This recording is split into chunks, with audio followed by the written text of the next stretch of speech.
نحمده ونصلي ونسلم على رسوله الكريم أما بعد فأعوذ بالله من الشيطان الرجيم بسم الله الرحمن الرحيم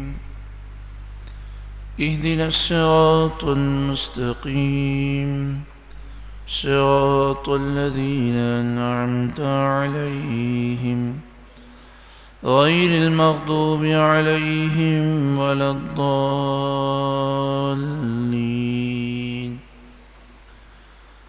اللهم إنا نسألك العفو والعافية والمعافاة الدائمة في الدين والدنيا والآخرة اللهم اشغل جوارحنا بطاعتك وقلوبنا بمعرفتك واشغلنا طول حياتنا في ليلنا ونهارنا وألحقنا بالذين تقدموا من الصالحين وارزقنا ما رزقتهم وكلنا كما كنت لهم اللهم ربنا آتنا في الدنيا حسنة وفي الآخرة حسنة وقنا عذاب النار اللهم مقلب القلوب ثبت قلبي على دينك اللهم مقلب القلوب ثبت قلبي على دينك اللهم مقلب القلوب ثبت قلبي على دينك اللهم مقلب القلوب ثبت قلبي على دينك اللهم مقلب القلوب ثبت قلبي على دينك ثبت قلوبنا على دينك آمين ثم آمين بجاه سيد المرسلين صلی اللہ علیہ وآلہ وسلم درود پاک پڑھی اللہم صلی علی سیدنا ومولانا محمد بن عبد الله ما ضاق أمر إلا وفرجه الله صلى الله عليه وآله وسلم صلاة وسلاما عليك يا سيدي يا سيدي يا سيدي يا مكي يا مدني يا رحمة للعالمين يا شفيع المذنبين يا خاتم النبيين يا سيد المرسلين يا نبي الله يا حبيب الله يا نور الله يا رسول الله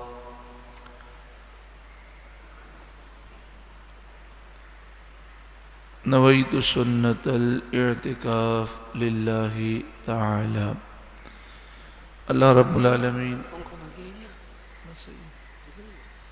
اللہ رب العالمین ہم سب کی حاضری قبول و منظور فرمائے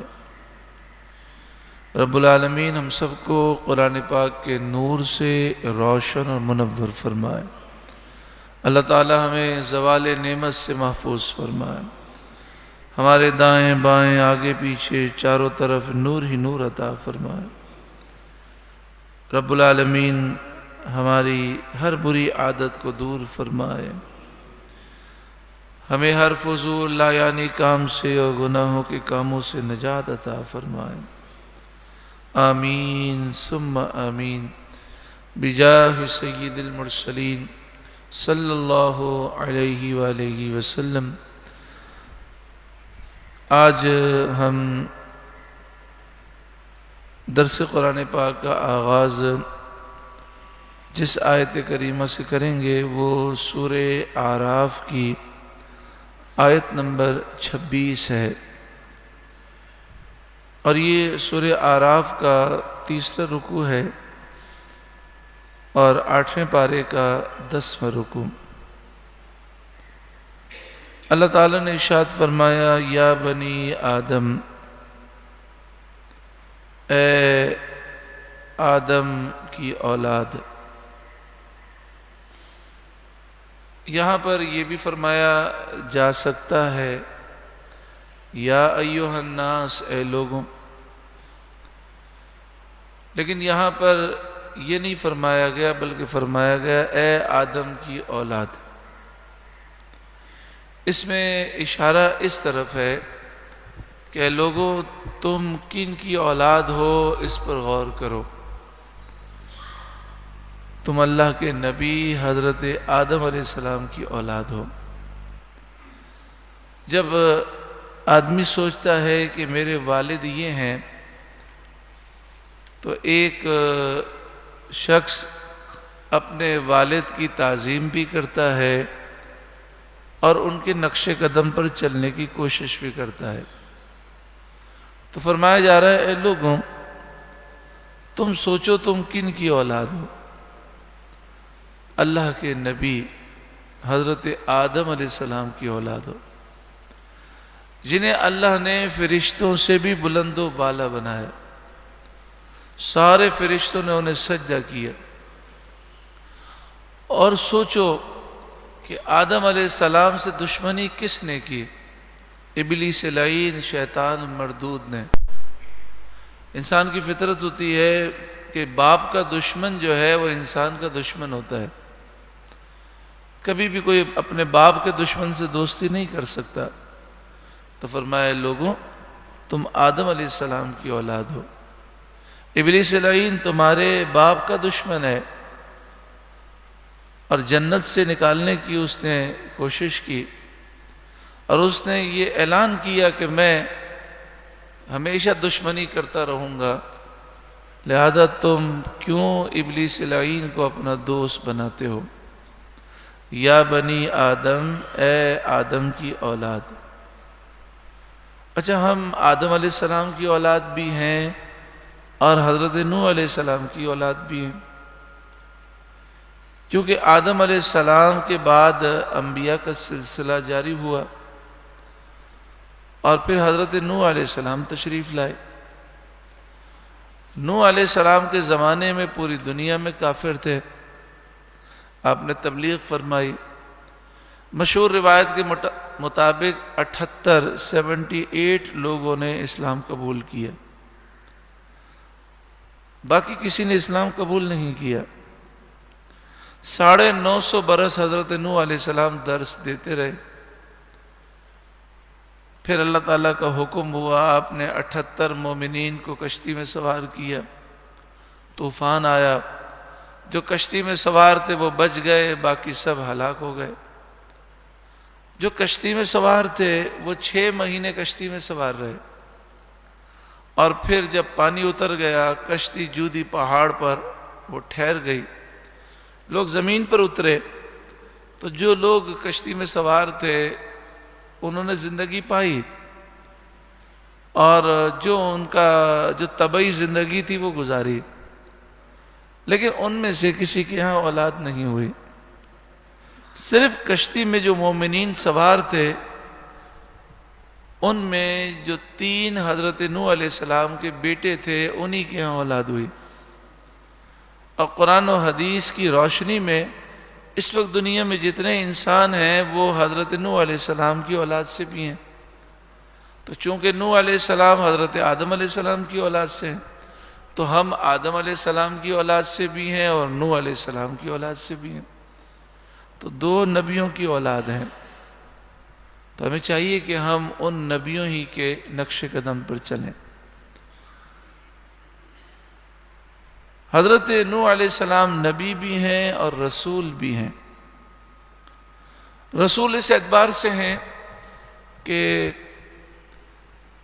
جس نبی پر اللہ کی کتاب نازل ہو یا صحیفہ نازل ہو وہ رسول ہوتے ہیں۔ اسی طرح جو نبی آ کر اللہ کے حکم سے شریعت میں تبدیلی لائے انہیں بھی رسول کہتے ہیں۔ یعنی حضرت آدم علیہ السلام کی شریعت میں احکام کچھ اور تھے اور حضرت نوح علیہ السلام کی شریعت میں احکام کچھ اور تھے۔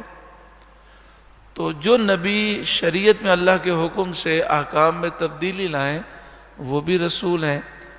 اس طرح دنیا میں ٹوٹل کتنے رسول آئے؟ 313 رسول آئے۔ اللہ تعالیٰ نے 313 رسولوں کو بھیجا۔ یہ 313 رسول نبی بھی تھے اور رسول بھی تھے۔ آگے ارشاد فرمایا قد انزلنا علیکم لباسا، قد بے شک، انزلنا ہم نے اتارا، ہم نے نازل کیا، علیکم تم پر، لباسن ایک لباس، یواری جو چھپاتا ہے، سوآتکم تمہاری شرم کی چیزوں کو چھپاتا ہے، وریشا ایک لباس تو وہ ہے جو تمہاری شرم کی چیزوں کو چھپاتا ہے، وریشا اور ایک لباس وہ ہے جو تمہاری زینت ہے۔ یعنی ایک تو ضروری چیز ہے انسان کے لیے کہ جو چیزیں بدن میں چھپانے والی ہیں لباس کے ذریعے بندہ وہ چھپا لے، لیکن اللہ تعالیٰ نے ہمیں ایسا لباس بھی عطا فرمایا کہ جس سے ہم زینت حاصل کرتے ہیں۔ دیکھیں ناف کے نیچے سے لے کر گھٹنے کے نیچے تک کا جو حصہ ہے مرد کے لیے چھپانے کی جگہ ہے۔ اگر اتنا ہی لباس ہمیں ہو ہمارے پاس تو ستر تو چھپ جائے گا، مگر زینت حاصل نہیں ہوگی، لوگوں کے سامنے جانے میں ہمیں شرم محسوس ہوگی۔ تو اللہ تعالیٰ نے یہ لباس بھی دیا، ہمیں قمیص بھی دیا، کرتا بھی دیا، پھر سردی اور گرمی کا لباس بھی دیا، پھر اور بھی اللہ تعالیٰ نے نعمتیں عطا فرمائیں جو لباس سے تعلق رکھتی ہیں۔ بعض لوگ کوٹ پہنتے ہیں، بعض لوگ صدری پہنتے ہیں، بعض لوگ اپنے سر پر ٹوپی رکھتے ہیں، الحمدللہ بعض لوگ امامہ شریف پہنتے ہیں۔ نبی کریم صلی اللہ علیہ وآلہ وسلم نے امامے کی طرف اشارہ کر کے فرمایا، امامے شریف میں بھی زینت ہے نا۔ آپ صلی اللہ علیہ وآلہ وسلم نے فرمایا فرشتوں کے تاج ایسے ہی ہوتے ہیں، فرشتوں کے تاج ایسے ہی ہوتے ہیں۔ اب دیکھیں میں نے امامہ شریف پہنا ہے، اب میں امامہ شریف اتار دوں تو آپ دیکھیں کتنا فرق ہو جاتا ہے انسان۔ تو امام شریف میں اللہ تعالیٰ نے آرائش رکھی ہے، زینت رکھی ہے۔ یہ تو ہماری سوچ کا فرق ہے کہ جن چیزوں میں خوبصورتی تھی، زینت تھی، انگریزوں کی اور کافروں کی تہذیب کی وجہ سے ہمارے لوگ اس میں شرم محسوس کرتے ہیں۔ ٹوپی کے اندر بھی زینت ہے لیکن بہت سے لوگ ٹوپی پہننے میں شرم محسوس کرتے ہیں۔ عورتوں کو تو اللہ تعالیٰ کا زیادہ شکر ادا کرنا چاہیے کہ مردوں کے مقابلے میں عورتوں کے لیے زینت کے لباس زیادہ ہیں۔ اللہ تعالیٰ نے انہیں زینت کے کتنے لباس عطا فرمائے، تو فرمایا 2 لباس ہم نے نازل کیے، 2 لباس تمہیں دیے۔ ایک وہ لباس ہے جس کا پہننا تمہارے لیے ضروری ہے، جو تمہاری ضرورت ہے، یا یوں سمجھ لیجئے کہ جیسے آپ کو شدید سردی میں کچھ لباس کی ضرورت ہے جو سردی سے بچنے کے لیے، اور کچھ لباس ہم سردی میں بھی وہ پہنتے ہیں جو سردی سے بچنے کے لیے نہیں ہوتا بلکہ وہ زیب و زینت اور آرائش کے لیے۔ شرعی مسئلہ یہ ہے کہ زینت اختیار کرنا جائز ہے بلکہ سنت مبارکہ ہے، لیکن زینت شریعت کے دائرے میں ہو۔ نبی کریم صلی اللہ علیہ وآلہ وسلم نے ارشاد فرمایا جس کے دل میں رائے کے دانے کے برابر تکبر ہوگا وہ جنت میں داخل نہیں ہوگا، جنت کی خوشبو بھی سونگھ نہیں سکے گا۔ تکبر کسے کہتے ہیں؟ کہ انسان یہ سمجھے کہ میں اس سے افضل ہوں، میں اس سے اچھا ہوں، میں اس سے اعلیٰ ہوں، یا کسی کو دیکھ کر یہ تصور کرے کہ یہ مجھ سے ادنا ہے، حقیر ہے، تو ایک نے عرض کی یا رسول اللہ صلی اللہ علیہ وسلم، انسان یہ پسند کرتا ہے اس کا جوتا اچھا ہو، آدمی یہ پسند کرتا ہے کہ اس کا لباس اچھا ہو. یعنی سوال یہ تھا کہ کیا اچھا لباس پہننا، اچھے کپڑے پہننا، اچھا جوتا پہننا یہ بھی تکبر ہے؟ تو آپ نے فرمایا ان اللہ جمیل یحب الجمال، اللہ تعالیٰ جمیل ہے، خوبصورتی کو پسند فرماتا ہے. تو جائز زینت اختیار کرنے میں کوئی حرج نہیں ہے جبکہ وہ جائز ہو. اسی طرح ہماری بہنیں اگر زینت اختیار کریں تو جن سے پردہ کرنا ضروری ہے ان سے وہ پردہ کریں، ان کے سامنے اپنی زینت کو ظاہر نہ کریں. جن کے سامنے زینت ظاہر کرنا جائز ہے ان کے سامنے زینت وہ ظاہر کریں. نبی کریم صلی اللہ علیہ وآلہ وسلم نے ایک شخص کو دیکھا، اس کے بال بکھرے ہوئے، داڑھی شریف کے بال کدھر جا رہے ہیں، سر کے بال کہاں جا رہے ہیں. تو آپ نے فرمایا کیا اس کے پاس کوئی ایسی چیز نہیں ہے جس سے بالوں کو صحیح کر لے؟ تو اس کو یہ بات معلوم ہوئی تو اس نے کنگھے سے بال صحیح کر لیے. آپ نے فرمایا اب دیکھو کتنا اچھا لگ رہا ہے. آدمی بال بکھیر کر ایسے آتا ہے جیسے کوئی شیطان آ رہا ہو. یعنی نبی کریم صلی اللہ علیہ وآلہ وسلم نے اس کو پسند نہیں فرمایا.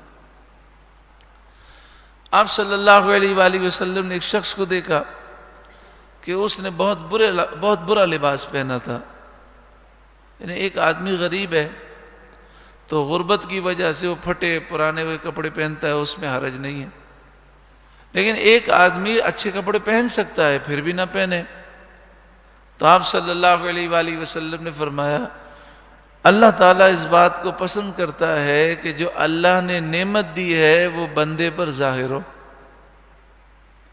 یعنی جب اللہ تعالیٰ نے اچھا لباس دیا ہے تو آپ پہنے اللہ کی رضا کے لیے، تحدیث نعمت کے لیے. اب یہاں پر جو صوفیان کرام ہیں، صوفیہ، انہوں نے دو تقسیم فرمائی. آپ نے فرمایا بعض حدیثوں میں سادگی کا حکم ہے اور بعض حدیثوں میں یہ ہے. تو فرمایا نیت پر دار و مدار ہے. جس کی نیت یہ ہو کہ میں اچھا لباس پہنوں گا تو جو نہیں پہن سکتے وہ دیکھ کر دل برداشتہ ہوں گے، غریبوں کو پریشانی ہوگی تو وہ لوگوں کے سامنے سادہ لباس پہنے. اور جس کا یہ دل میں خیال آئے کہ اگر میں اتنا غریبانہ لباس پہنوں گا تو لوگ دیکھ کر یہ سمجھیں گے اللہ نے اس کو کچھ دیا ہی نہیں ہے، تو مجھے اللہ نے اتنا دیا ہے تو میں اللہ کی نعمت کا اظہار کروں. جیسے اس کی مثال یہ صوفیہ نے دی کہ اگر ایک بچہ پھٹے پرانے کپڑوں میں کھیلنے کے لیے آ جائے، ہم محلے سے گزریں گے تو ہم کیا کہیں گے؟ اس کے ماں باپ نے اس کو کپڑے اچھے نہیں دیے تبھی تو پھٹے پرانے کپڑوں میں گھوم رہا ہے. اس کے ماں باپ خود تو اتنا مال رکھتے ہیں، خزانہ رکھتے ہیں، لیکن اپنے بچوں کے بارے میں کچھ نہیں دیا انہوں نے اپنے بچے کو. تو فرمایا کہ جب وہ بچہ اچھا لباس پہن کے باہر نکلے گا تو لوگ کہیں گے اس کے ماں باپ نے اپنے بچے کو بہت اچھا لباس دیا. تو جب اللہ نے اپنے بندے کو اتنا نوازا ہے تو وہ یہ کیوں ظاہر کرے کہ مجھے اللہ نے کچھ دیا ہی نہیں ہے؟ تو کہا یہ نیت ہو جس کو کہتے ہیں تحدیث نعمت، اللہ کی نعمت کے اظہار کے لیے وہ جائز زینت کرے تو اس میں حرج نہیں شریعت کے دائرے میں. اور جو سادگی اس لیے کرے کہ جو غریب لوگ ہیں، جو زیادہ اچھا لباس یا اچھی سواری استعمال نہیں کر سکتے، ان کی دل آزاری نہ ہو، ان کے دل میں حسرت پیدا نہ ہو، تو پھر یا پھر اس لیے کہ کہیں ایسا نہ ہو کہ میں غریبوں کے سامنے اچھی کار کے اندر جاؤں اور میرے دل میں غرور نہ آ جائے، تو غرور سے بچنے کے لیے اگر وہ سادگی کرے تو پھر اس میں کوئی حرج نہیں ہے. وَلِبَاسُ التَّقْوَى ذَلِكَ خَيْرٌ، اور پرہیزگاری کا لباس وہ سب سے اچھا ہے. ایک لباس تو وہ ہو گیا جو ہمارے لیے ضروری ہے، ایک لباس وہ ہے جو ہماری زینت آرائش کے لیے ہے، خوبصورتی کے لیے. یہ دو لباس ہیں دنیا میں، لیکن قرآن نے تیسرے لباس کا بھی ذکر کیا، وہ تقوی کا لباس ہے۔ تقوی سے کیا مراد ہے؟ اللہ کا خوف، دل میں اللہ کا خوف ہو، بندہ اللہ اور اس کے رسول کی فرما برداری کرے۔ اب دیکھیں، بندہ ایک بندے کے، کسی بھی انسان کے دو ہاتھ دو پاؤں تو ہوتے ہی ہیں، دو آنکھیں بھی ہوتی ہیں، لیکن اس کی خوبصورتی اس کے اخلاق سے ہوتی ہے۔ بعض لوگوں کے اخلاق ایسے ہوتے ہیں، بد اخلاقی ایسی ہوتی ہے کہ انسان اس کی شکل دیکھنا بھی پسند نہیں کرتا کہ بڑے بد اخلاق لوگ ہیں۔ تو خوبصورتی تقوی سے ہے، پرہیزگاری سے، اخلاق سے، شجاعت ہو، بہادری ہو، سخاوت ہو، ایثار ہو، عفو درگزر ہو، نرمی ہو، خوش اخلاقی ہو، لوگوں سے محبت سے پیش آنا، مہمان نوازی ہو، غریبوں کی مدد کرنا۔ تو یہ جو صفات ہیں یہ ایک الگ لباس کی حیثیت رکھتی ہیں، اور سب سے بہترین لباس یہی ہے۔ تو زیادہ زور ہمیں کس پہ دینا چاہیے؟ اپنی صفات کو بہتر بنانے پر۔ لیکن ہم زور کس پہ دیتے ہیں؟ ہم زور دیتے ہیں ٹپ ٹاپ پر۔ ہم نے اپنے آپ کو بڑا خوبصورت بنا لیا، مکان بھی بڑا خوبصورت کر لیا، سواری بھی بڑی خوبصورت، ٹپ ٹاپ پہ زور دیا، لیکن جو اصل لباس تھا تقوی اور پرہیزگاری، اس پہ توجہ ہی نہیں دی۔ وَلِبَاسُ التَّقْوَى ذَلِكَ خَيْرٌ۔ نبی کریم صلی اللہ علیہ وآلہ وسلم نے فرمایا، پوری کی پوری دنیا برتنے کا سامان ہے، اور آپ نے فرمایا دنیا کی ساری نعمتوں میں سب سے بڑی نعمت جو ہے وہ نیک بیوی ہے، نیک بیوی۔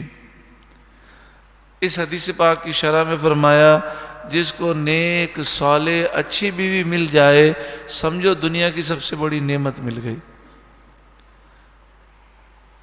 اور پھر نبی کریم صلی اللہ علیہ وآلہ وسلم نے یہ بھی فرمایا کہ کالی عورت جو کنیز ہو، کالی کنیز، چپٹی ناک والی، اگر وہ نیک صالح ہے، پرہیزگار ہے، دیندار ہے، تو وہ عورت خوبصورت، مالدار، ایسی عورت سے کہ جو بے دین ہے اس سے یہ کئی گنا بہتر ہے۔ لوگوں کی بات سمجھ میں نہیں آتی۔ جب بھی ہمارے نوجوان کے لیے مائیں رشتے کی تلاش کے لیے نکلتی ہیں تو نوجوان ایک ہی بات کہہ دیتے ہیں، امی بڑی خوبصورت ڈھونڈیے گا۔ پھر ماں کا پورا زور اس پر ہوتا ہے کہ ناک کیسی ہے، آنکھ کیسی ہے، خوبصورت چاہیے۔ اچھا، لڑکے کو خوبصورت چاہیے اور ماں کو دولت مند چاہیے جو بہت سارا جہیز دے۔ اب سارا زور کس پر ہوتا ہے؟ کہاں رشتہ ڈالیں جہاں جہیز زیادہ ملے، تحفے تحائف زیادہ ملیں، دھوم دھام سے شادی ہو اور خوبصورت بھی ہو۔ تو مالدار کی تلاش ہے، خوبصورت کی تلاش ہے، لیکن جو تلاش کرنی تھی وہ تلاش کی نہیں، پھر شادی ہو جاتی ہے۔ اب وہ خوبصورت بھی ہوتی ہے، مالدار بھی ہوتی ہے، لیکن بد اخلاق ہوتی ہے، تو اس سے اتنی نفرت ہو جاتی ہے بندے کو کہ چڑیل سے بھی زیادہ وہ اس سے نفرت کرتا ہے۔ وہ اس کی خوبصورتی کو کیا کرے، اس کی مال کو کیا کرے؟ جب بات کرنے کی تمیز ہی نہ ہو، وہ شوہر کو شوہر ہی نہ سمجھے، اپنے سسرال کو سسرال ہی نہ سمجھے، تو اس لیے نبی کریم صلی اللہ علیہ وسلم نے پہلے ہی فرمایا، آپ نے فرمایا لوگ 4 وجوہات کی بنا پر شادی کرتے ہیں۔ کوئی عورت سے شادی کرتا ہے مال کی وجہ سے، مال ملے گا، جہیز بہت ملے گا، تو آپ نے فرمایا جو اس کے لیے شادی کرے گا اللہ اس کو محتاج کر دے گا۔ الترغیب والترہیب حدیث کی کتاب ہے، کتاب النکاح میں یہ حدیث موجود ہے۔ جو مال کے لیے شادی کرے گا، مال کی لالچ میں، اللہ اسے محتاج کر دے گا، فقیر کر دے گا۔ آپ نے فرمایا کچھ لوگ شادی اس لیے کرتے ہیں کہ خاندان عزت والا ہے، تو وہ کہتے ہیں اس خاندان میں شادی کریں گے ہم معزز ہو جائیں گے، ہمیں عزت مل جائے گی۔ آپ نے فرمایا جو ایسا کرے گا اللہ اسے ذلیل کر دے گا، اب بتائیے حضور کے فرمان کے بعد کیا حضور کے فرمان میں کوئی تبدیلی ہے؟ سرکار نے فرما دیا تو وہ ہو کر رہنا ہے۔ آپ نے فرمایا ایک وہ طبقہ ہے جو عورت سے شادی کرتا ہے، اس کی خوبصورتی کی وجہ سے آپ نے فرمایا حسن زائل ہو جائے گا۔ تو ایسے کئی لوگ دنیا میں ہیں کہ جنہوں نے بیوی سے شادی کی، خوبصورتی کی وجہ سے شادی کے 1-2 سال کے بعد ہی خوبصورتی ختم ہو گئی۔ اب بتائیے رشتہ کیسے قائم رہے گا؟ کیونکہ رشتے کی بنیاد صرف خوبصورتی پہ تھی۔ آپ نے فرمایا چوتھے وہ لوگ ہیں جو شادی کرتے ہیں اخلاق کی وجہ سے، دینداری کی وجہ سے۔ آپ نے 2 دفعہ فرمایا ایسا شخص کامیاب ہے، کامیاب ہے، مبارک ہو اسے۔ تو ترجیح کس کو دینی ہے؟ دینداری کو، اخلاق کو۔ لیکن تقوی کا لباس کون دیکھتا ہے؟ کون نہیں، کوئی نہیں دیکھتا سوائے چند لوگوں کے۔ آج کل تو رشتہ لے کر آتے ہیں تو سوال کرتے ہیں یہ بتائیے لڑکی کا باپ کتنا کماتا ہے، لڑکی کے بھائی کتنا کماتے ہیں؟ ارے اللہ کے بندے، تمہیں بیٹی چاہیے، لڑکی چاہیے، اس کے باپ کی کمائی سے اور بھائیوں کی کمائی سے تمہارا غرض کیا ہے؟ نہیں، وہ یہ دیکھنا چاہتے ہیں کہ مال کتنا ملے گا۔ اچھا یہ بتائیے کہ پہلی جو بیٹی کی شادی ہوئی اس میں جہیز کتنا دیا تھا، کہاں ولیمہ کیا تھا؟ یہ بتائیے سسرال میں ساس کو کتنا ملا تھا، نندوں کو کتنا دیا تھا؟ یہ سوال کرنے کا مقصد کیا ہے؟ حرص، لالچ، ہوس، اس نے پوری قوم کو تباہ کر دی۔ اور اب تو کسی کو شرم بھی نہیں ہے، بھکاری بنے ہوئے ہیں، بھکاری، معزز بھکاری، بھیک مانگتے ہیں، ڈرائنگ روم میں بیٹھ کے کہتے ہیں یہ بھی چاہیے، یہ بھی چاہیے، یہ بھی دینا پڑے گا، وہ بھی دینا، حالانکہ حرام ہے۔ احساس نہیں ہے۔ اللہ تعالیٰ ہر ایک کو احساس عطا فرمائے۔ پھر کیا ہوتا ہے؟ جس رشتے کی بنیاد دنیا کی ہوس پر ہو اس رشتے میں برکت کہاں سے ہوگی؟ جس رشتے کی بنیاد مال کی لالچ پر ہو اس میں برکت کہاں سے ہوگی؟ ہمارے ایک دوست ہیں، ان کی شادی میرا خیال ہے 10 سال پہلے ہوئی ہوگی۔ مجھے کہنے لگے کہ جب میں نے ایک جگہ بات ڈالی تو انکوائری کے لیے آنے والے تھے میرے پاس، تو میری ماں نے کہا کہ بیٹا یہ تم سے پوچھے نا کہ تم کتنا کماتے ہو تو کہنا میں 20,000 روپے پر نوکری کرتا ہوں۔ اب 10 سال پہلے 20,000 روپے گزارا ہو جاتا تھا۔ اس نے کہا ماں میں ہر مہینے 5 لاکھ روپے کماتا ہوں، میرا اپنا بزنس ہے۔ بولا نہیں بیٹا یہ مت کہنا کہ میرا اپنا بزنس ہے، یہ مت کہنا میں وہاں پارٹنر ہوں، یہ کہنا میں وہاں نوکری کرتا ہوں، مجھے 20,000 روپے ملتے ہیں۔ کہتے مجھے بڑا غصہ آیا، میں نے کہا اتنا اچھا رشتہ ہے اور میری ماں کو دیکھو، مجھے کہہ رہی ہے پوری رقم نہیں بتانا، 20,000 بتانا۔ یہاں تو اگر کسی کے 20,000 بھی ہوتے ہیں تو لاکھ بتاتا ہے، اور میں جب 5 لاکھ روپے ہر مہینے 5 لاکھ 4 لاکھ میرا بزنس ہے، میں کما لیتا ہوں، تو میری ماں یہ کیوں کہہ رہی ہے آپ کہنا میں وہاں نوکری کرتا ہوں؟ کہتا مجھے بہت غصہ بھی آیا، لیکن چونکہ میں ماں کی فرمانبرداری کرتا ہوں میں نے یہ کہہ دیا۔ تو انہوں نے کہا بھئی ہمیں تو رشتہ نہیں دینا، 20,000 روپے تک کم ہے۔ انہوں نے دوسری جگہ اپنا رشتہ کر لیا، 35,000 روپے لڑکا کماتا تھا، وہاں ان کی شادی ہو گئی۔ کہتے ہیں دوسرا رشتہ میں نے ڈالا، ہماری امی نے ڈالا، تو امی نے مجھے پھر کہا 20,000 بولنا ہے۔ میں نے کہا امی یہ بھی بھاگ جائیں گے؟ امی نے کہا بھلے بھاگ جائیں۔ خیر میں نے کہا میں تو 20,000 روپے کماتا ہوں۔ اس کا باپ کہنے لگا کوئی بات نہیں، ہمارے بزرگ یہ فرماتے ہیں لڑکا اچھا ہونا چاہیے، اگر کمائی میں کوئی جو کمی بھی ہوگی تو شادی کی برکت سے اللہ تعالیٰ غنی کر دے گا، کوئی مسئلہ نہیں ہے، لڑکا اچھا ہونا چاہیے، آپ اچھے ہیں ہمیں کوئی مسئلہ نہیں ہے۔ کہتے ہیں شادی ہو گئی۔ کہتے ہیں شادی کے بعد کبھی میری زوجہ نے مجھ سے نہیں پوچھا کتنا کماتے ہیں،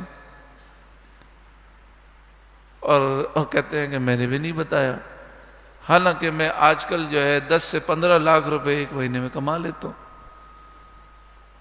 تو میں نے کہا کہ آپ نے سوچا آپ کی امی نے ایسا کیوں کہا؟ کہتے ہیں میری امی سے تو پوچھنے کی ضرورت آج تک نہیں ہوئی، کتنے باادب لوگ ہیں کہ جو لڑکا 15 لاکھ روپے مہینے کے کماتا ہو وہ ماں کا کتنا ادب کرتا ہے. کہتا ہے میری اتنی ضرورت تو کبھی نہیں ہوئی کہ میں پوچھوں کہ امی نے آپ نے کیوں بتایا. لیکن میرا خیال یہ ہے کہ امی کی سوچ یہ تھی کہ جو مال کی لالچ میں آئیں گے نا وہ لالچی لوگ ہوں گے, ہمیں لالچی لوگ نہیں چاہیے. جو مال سے شادی نہ کریں لڑکے سے شادی کریں. اپنی بیٹی مال کو نہ دیں بلکہ لڑکے کو دیں.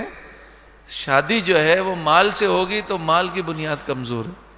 تو آج کل تو یہی ہو رہا ہے کہ شادی جو ہے وہ انسانوں سے نہیں ہوتی, وہ گاڑیوں سے ہوتی ہے, مکان سے ہوتی ہے, مال سے ہوتی ہے. مال کی لالچ ہوس کے اندر پوری قوم کو اس مال کی لالچ ہوس نے تباہ کر دیا. وَلِبَاسُ التَّقْوَى ذَلِكَ خَيْرٌ, پرہیزگاری کا لباس وہ سب سے اچھا ہے. اور معذرت کے ساتھ میری بہنیں سن رہی ہیں, یہ ساری برائیاں اکثر ہماری عورتوں کی وجہ سے. بیچارے مرد تو ابھی بھی شعور رکھتے ہیں, ساری فیشن, ساری رسمیں, الٹی سیدھی حرکتیں, پھر بھکاری بن کے مانگنا, یہ بھی چاہیے, یہ بھی دینا پڑے گا, یہ بھی دینا پڑے گا. یہ ساری حرکتیں اکثر ہماری عورتوں کی وجہ سے.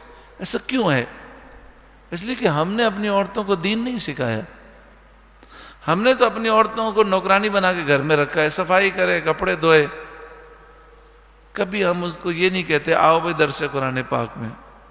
ہماری عورتیں جب دین سیکھیں گی نہیں, قرآن سیکھیں گی نہیں, تو کیسے ان کے دل روشن ہوں گے؟ اب دیکھیں کتنے لوگ روتے ہوئے آتے ہیں, جناب جھگڑا ہو گیا, یہ ہو گیا. بھائی کیا ہوا؟ میاں بیوی میں تو بڑی محبت تھی لیکن ساس بہو کی بنتی نہیں تھی. کبھی ساس کا قصور, کبھی بہو کا قصور. تو بہو بھی عورت ہے, ساس بھی عورت ہے. ان دونوں کی کیوں نہیں بنتی؟ اس لیے کہ دینی تربیت نہیں ہے, خوف خدا نہیں ہے. قرآن کے نور سے اگر ساس بھی منور ہوتی اور بہو بھی منور ہوتی تو پھر ہمارا گھرانہ جنتی گھرانہ بن جاتا. ساس بہو کو بیٹی سمجھتی, بہو ساس کو ماں سمجھتی. لیکن چونکہ ہم نے کبھی کوشش ہی نہیں کی, کبھی ہم نے اپنے گھر والوں کو ایسے پروگراموں میں لانے کی کوشش نہیں کی, وہ دین سے دور ہیں, تو پھر نتیجہ ایسا ہی ہوتا ہے. وَلِبَاسُ التَّقْوَى ذَلِكَ خَيْرٌ, اور پرہیزگاری کا لباس یہی سب سے بہتر ہے. سب سے بہتر یہی ہے. اب مجھے بتائیے, 4 دوست ہیں, 4 آدمی ہیں, ایک مالدار ہے لیکن 1 نمبر کا مکار ہے. دوست بنائیں گے آپ؟ نہیں بنائیں گے. دوسرا خوبصورت ہے لیکن 1 نمبر کا فراڈی ہے, آپ دوست بنائیں گے؟ نہیں بنائیں گے. تیسرا جو ہے بہت اعلیٰ خاندان سے تعلق رکھتا ہے لیکن بندے کو دھوکہ دیتا ہے, آپ نہیں بنائیں گے. چوتھا با اخلاق ہے, وفاداری کرنے والا ہے, دوست کے ساتھ ہمدردی کرنے والا ہے, چاہے اس کی شکل کالی ہو آپ اسے دوست بنا لیں گے.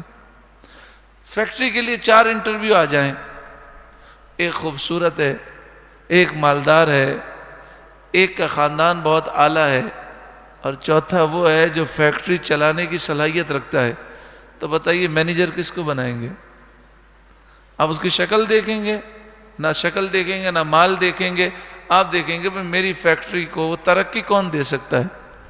تو اسی طرح نبی کریم صلی اللہ علیہ وآلہ وسلم نے ہمیں سمجھا دیا کہ جسے تم بیوی بنانے لگے ہو یہ تمہارے ہونے والے بچوں کی ماں بنے گی, تمہارے گھر کی مینیجر ہوگی, تمہارے گھر کو سنبھالنے والی ہوگی, پورے گھر کا انتظام چلانے والی ہوگی.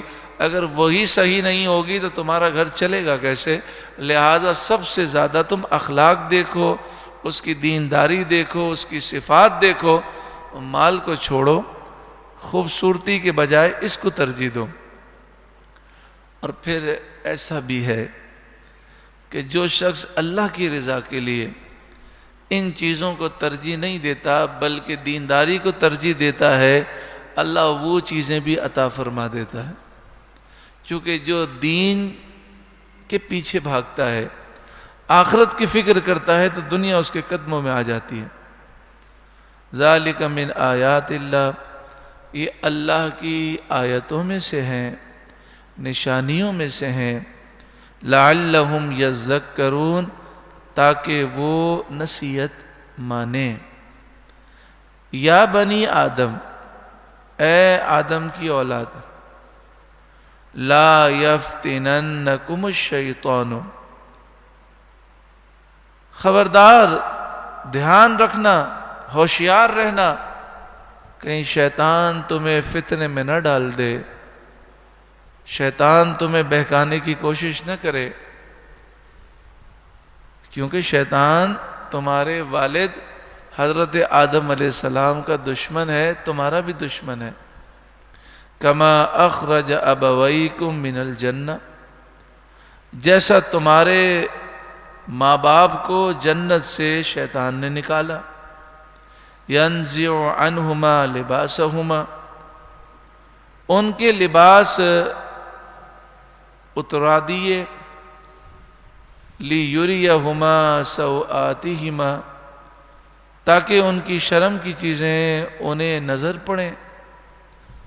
انہ یراکم ہوا وقبیلہ من حیث لا ترونہم، شیطان بڑا خطرناک دشمن ہے۔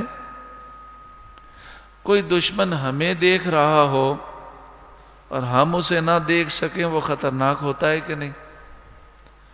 مثال کے طور پر کوئی گن لے کر، نشانہ لے کر ہماری طرف کھڑا ہو اور نہ ہمیں گن نظر آئے نہ بندہ نظر آئے اور ہم اس کے نشانے پر ہوں، تو اس سے بچنا کتنا مشکل ہے۔ ہمیں تو پتہ ہی نہیں ہے وہ کدھر کھڑا ہے، کہاں جھاڑیوں میں چھپ کر اس نے ہماری طرف گن رکھی ہے اور نشانہ باندھا ہے، تو ایسے دشمن سے بچنا بڑا مشکل ہے۔ تو فرمایا انہ یراکم، بے شک شیطان تمہیں دیکھتا ہے، ہوا وقبیلہ، اور شیطان کے جو چیلے ہیں وہ بھی تمہیں دیکھتے ہیں، من حیث لا ترونہم، وہاں سے دیکھتے ہیں جہاں سے تم انہیں نہیں دیکھ سکتے، تو بڑا خطرناک دشمن ہے۔ اب تم اس رب کی پناہ میں آ جاؤ، اس رب سے مدد مانگو جو رب شیطان کو دیکھتا ہے لیکن شیطان رب کو نہیں دیکھ سکتا۔ تو اس قوی پروردگار کی پناہ میں آؤ گے، اللہ تمہیں شیطان کے وار سے بچا دے گا، اللہ تمہاری مدد کرے گا۔ اِنَّا جَعَلْنَا الشَّيَاطِينَ أَوْلِيَاءَ لِلَّذِينَ لَا يُؤْمِنُونَ، بے شک ہم نے شیطانوں کو دوست بنایا۔ شیطان مددگار ہیں، شیاطین کن کے؟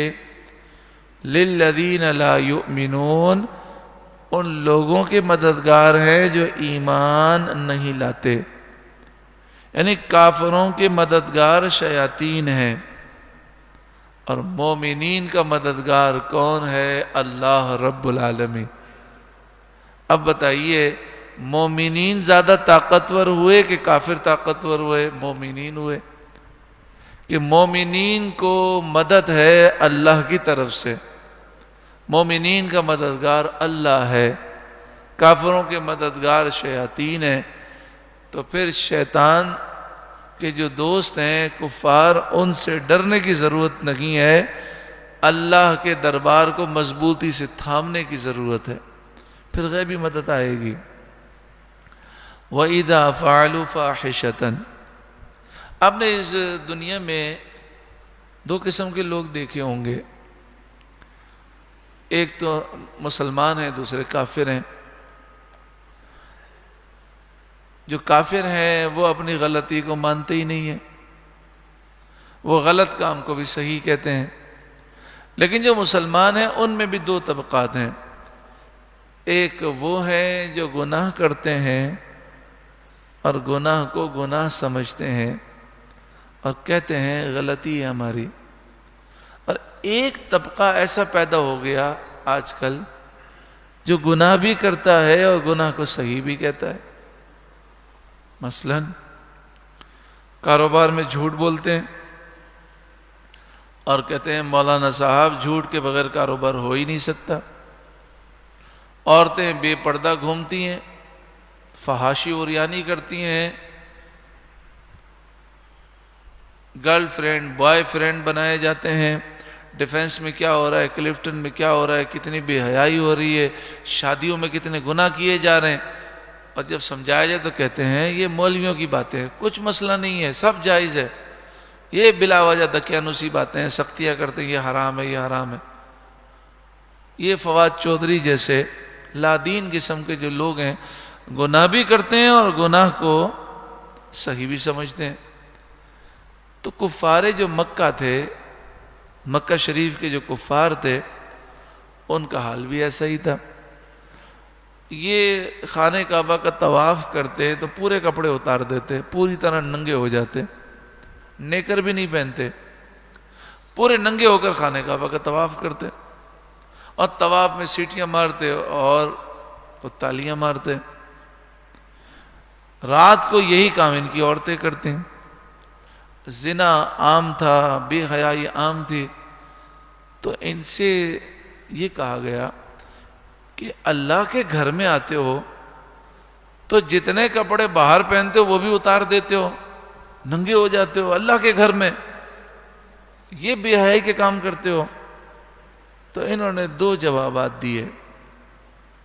ایک جواب تو یہ دیا کہ ہمارے باپ دادا بھی ایسا ہی کرتے تھے، اور دوسرا جواب یہ دیا اللہ نے ہمیں یہ کام کرنے کا حکم دیا ہے، نعوذ باللہ من ذالک، نعوذ باللہ من ذالک۔ آدمی داڑھی شریف نہ رکھے تو داڑھی شریف کو واجب تو مانے، نماز نہ پڑھے تو کم از کم نماز کو فرض تو مانے، جو نماز کو فرض نہ مانے وہ کافر ہے، جو عورت پردہ نہ کرے تو کم از کم پردے کو ضروری تو سمجھے کہ شریعت کا حکم ہے، جو آدمی حرام کماتا ہے تو کم از کم حرام کو غلط تو سمجھے۔ قالوا، وہ بولے وجدنا علیہا آباءنا، ہم نے اپنے باپ داداؤں کو یہی کرتے ہوئے پایا، واللہ امرنا بہا، اور اللہ نے اسی کام کا ہمیں حکم دیا۔ اب باپ کو یہ کرتے پایا، باپ داداؤں کو، تو دیکھیں ہم اتنی عقل رکھتے ہیں کہ جب ہم کسی کی مثال دیتے ہیں، مثلا کوئی شخص کہتا ہے کہ میرے جو استاد تھے وہ بہت بڑے سائنٹسٹ تھے، وہ یوں کرتے تھے، میں چونکہ ان کا شاگرد ہوں اس لیے میں کر رہا ہوں، تو اس کا مطلب یہ ہے کہ سائنس میں وہ آپ سے اعلیٰ تھے یا مہارت میں وہ اعلیٰ تھے، تو آپ نے کہا ان کو زیادہ سمجھتی تو میں نے کر لیا۔ اس کا مطلب یہ ہوا کہ باپ دادا اگر علم میں آگے ہوں، ماہر ہوں، تو ان کی بات ماننی چاہیے، لیکن جب باپ دادا کافر و مشرک ہوں، جب باپ دادا جاہل ہوں، شریعت کو جانتے ہی نہ ہوں، اور وہ غلط کام کرتے ہوں، تو پھر ان کی بات نہیں ماننی چاہیے۔ حضرت یوسف علیہ السلام نے جیل کے قیدیوں سے کیا فرمایا؟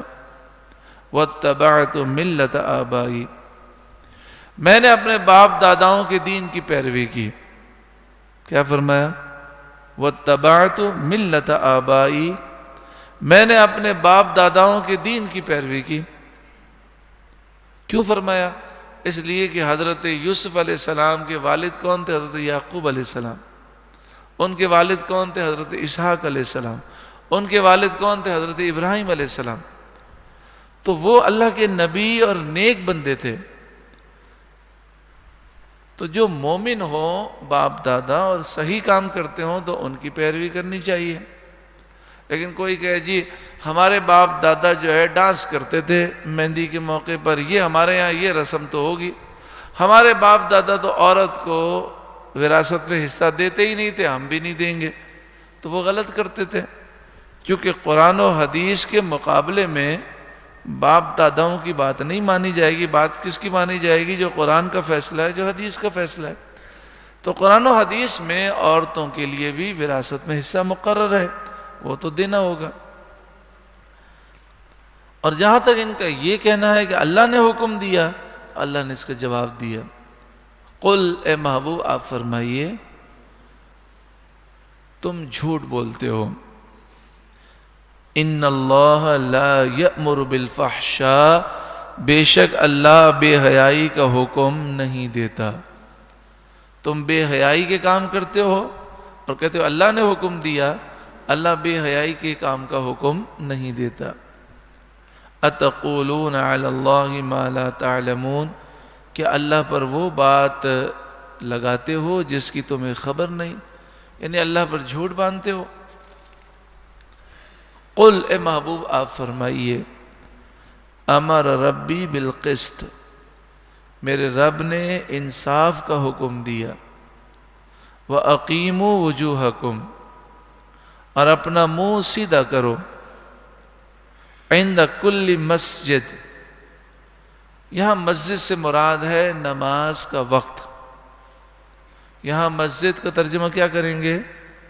نماز کا وقت، کیونکہ مسجد کے دو معنی ہوتے ہیں، سجدے کی جگہ اور ایک معنی ہوتا ہے سجدے کا وقت۔ تو ہم اس کو مسجد کہتے ہیں کیونکہ سجدے کی جگہ ہے، اور ایک اس کا ترجمہ ہوتا ہے سجدے کا وقت، یعنی نماز کا وقت۔ تو یہاں ترجمہ یہ کیا جائے گا اور اپنے منہ سیدھے کرو عند کل مسجد، ہر نماز کے وقت، یعنی ہر نماز کے وقت اپنا منہ قبلے کی طرف کرو۔ وَادْعُوهُ مُخْلِصِينَ لَهُ الدِّينَ، اور اس کی عبادت کرو خالص اس کے بندے ہو کر، یعنی جب اللہ کی عبادت کرو تو اللہ ہی کے لیے کرو، اللہ کی عبادت کرو تو اللہ ہی کے لیے کرو۔ اللہ تعالیٰ شرکت کو پسند نہیں فرماتا۔ یعنی اگر کسی نے نماز پڑھی اور اس نے کہا کہ میں اللہ کو بھی دکھانا چاہتا ہوں اور یہ اتنے نمازی ہیں وہ بھی خوش ہو جائیں، میری نماز سے متاثر ہو جائیں، تو اللہ تعالیٰ ایسی نماز کو قبول نہیں کرتا۔ اللہ تعالیٰ اس عبادت کو قبول کرتا ہے جو خالص ہو۔ ہاں یہ الگ بات ہے کہ اللہ اور اس کے رسول کا معاملہ جدا جدا نہیں ہے۔ اللہ کے حبیب صلی اللہ علیہ وسلم نے فرمایا من احبنی فقد احب اللہ، جس نے مجھ سے محبت کی اس نے اللہ ہی سے محبت کی۔ اور قرآن پاک نے کیا فرمایا من یطیع الرسول فقد اطاع اللہ، جس نے رسول کی فرما برداری کی اس نے اللہ ہی کی فرما برداری کی۔ حضرت ابو موسیٰ اشعری رضی اللہ تعالیٰ عنہ تہجد کی نماز میں قرآن کی تلاوت کر رکھے تھے۔ اب میں اگر قرآن پاک کی تلاوت کر رہا ہوں اور مجھے پتہ چلے کہ فلاں صاحب آ گئے تو میں نماز کے اندر اور اچھی تلاوت کروں اور میرا مقصد ہو کہ وہ خوش ہو جائے، تو اس کو ریاکاری کہتے ہیں۔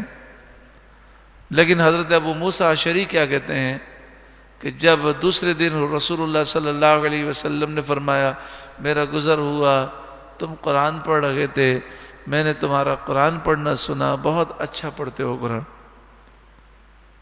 میں کافی دیر کھڑا رہا، میں قرآن سنتا رہا، تو وہ کہنے لگے یا رسول اللہ مجھے اگر علم ہوتا آپ کھڑے ہیں تو میں آپ کو سنانے کے لیے اور اچھا قرآن پڑھتا۔ تو حضور نے یہ نہیں فرمایا کہ یہ تم کیا کہتے ہو۔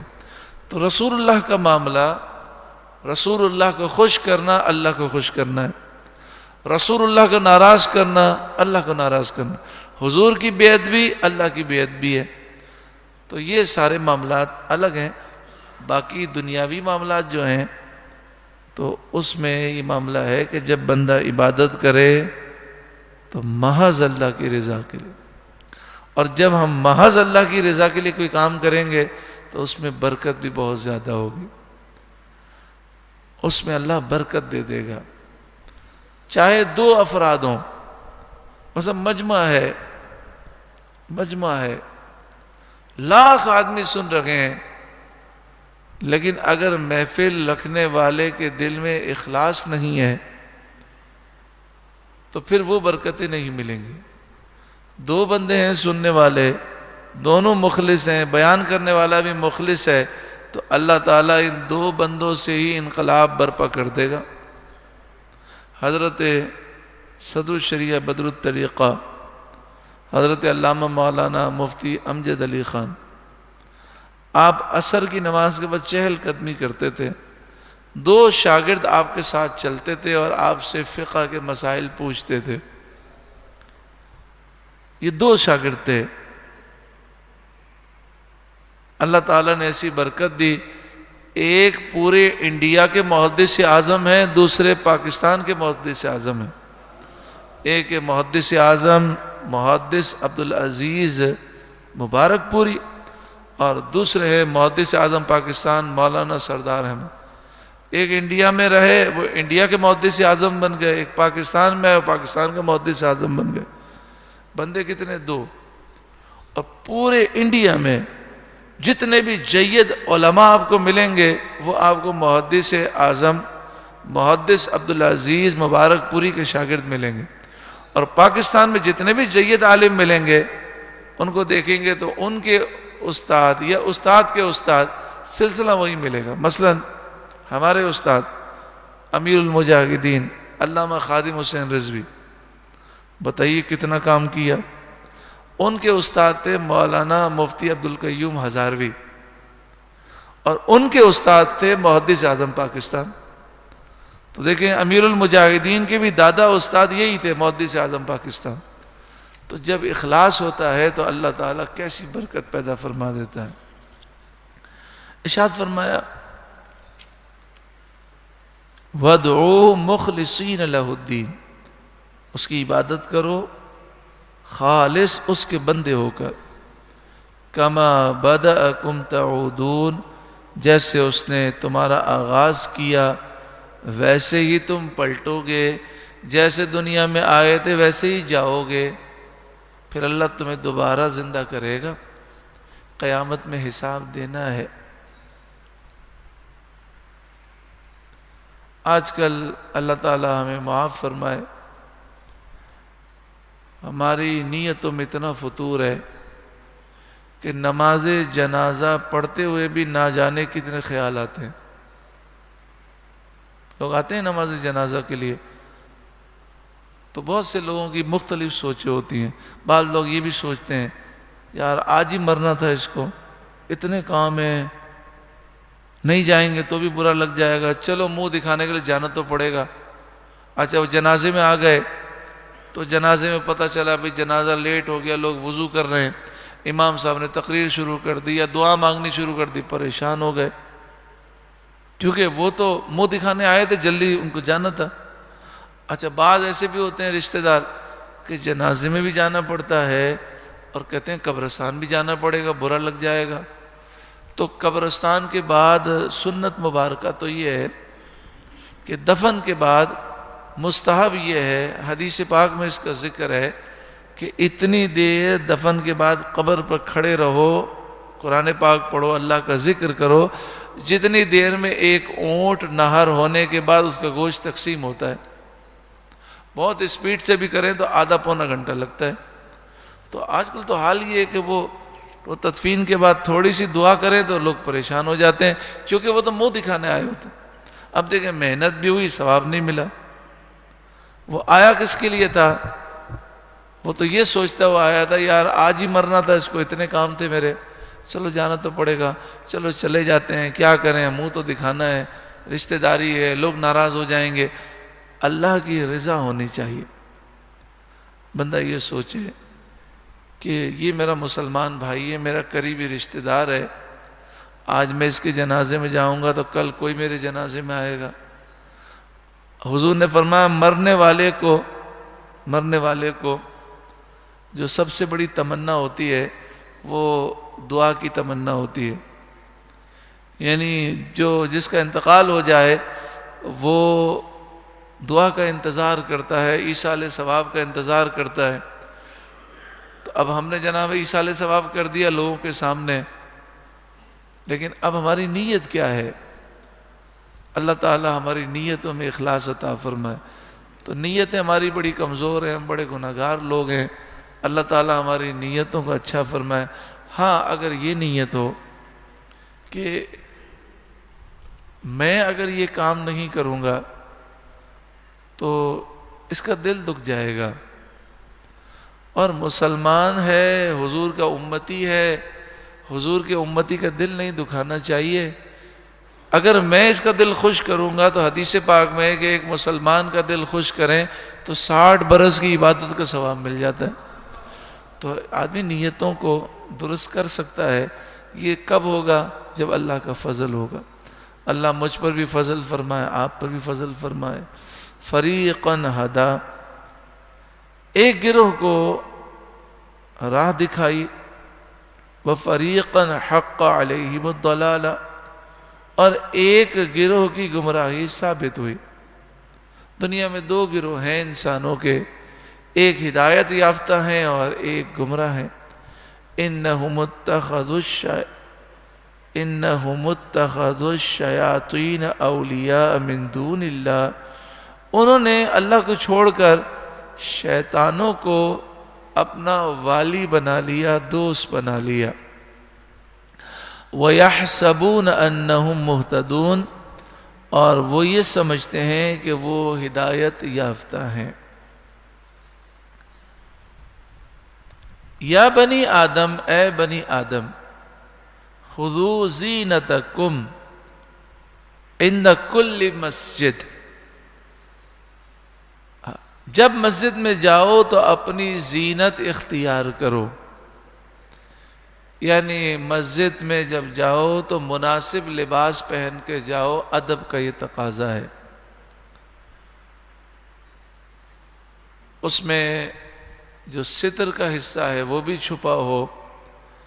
دیکھیں یہ جو سینہ ہے یہ ستر میں نہیں ہے، لیکن آپ بتائیے کوئی صرف شلوار پہن کر مسجد میں آ جائے، بنیان بھی نہ پہنا ہو، یا بنیان میں آ جائے، کتنا عجیب لگے گا. تو شلوار پہن کر آ جائے صرف تو ستر تو چھپ جائے گا، لیکن زینت اس نے اختیار نہیں کی.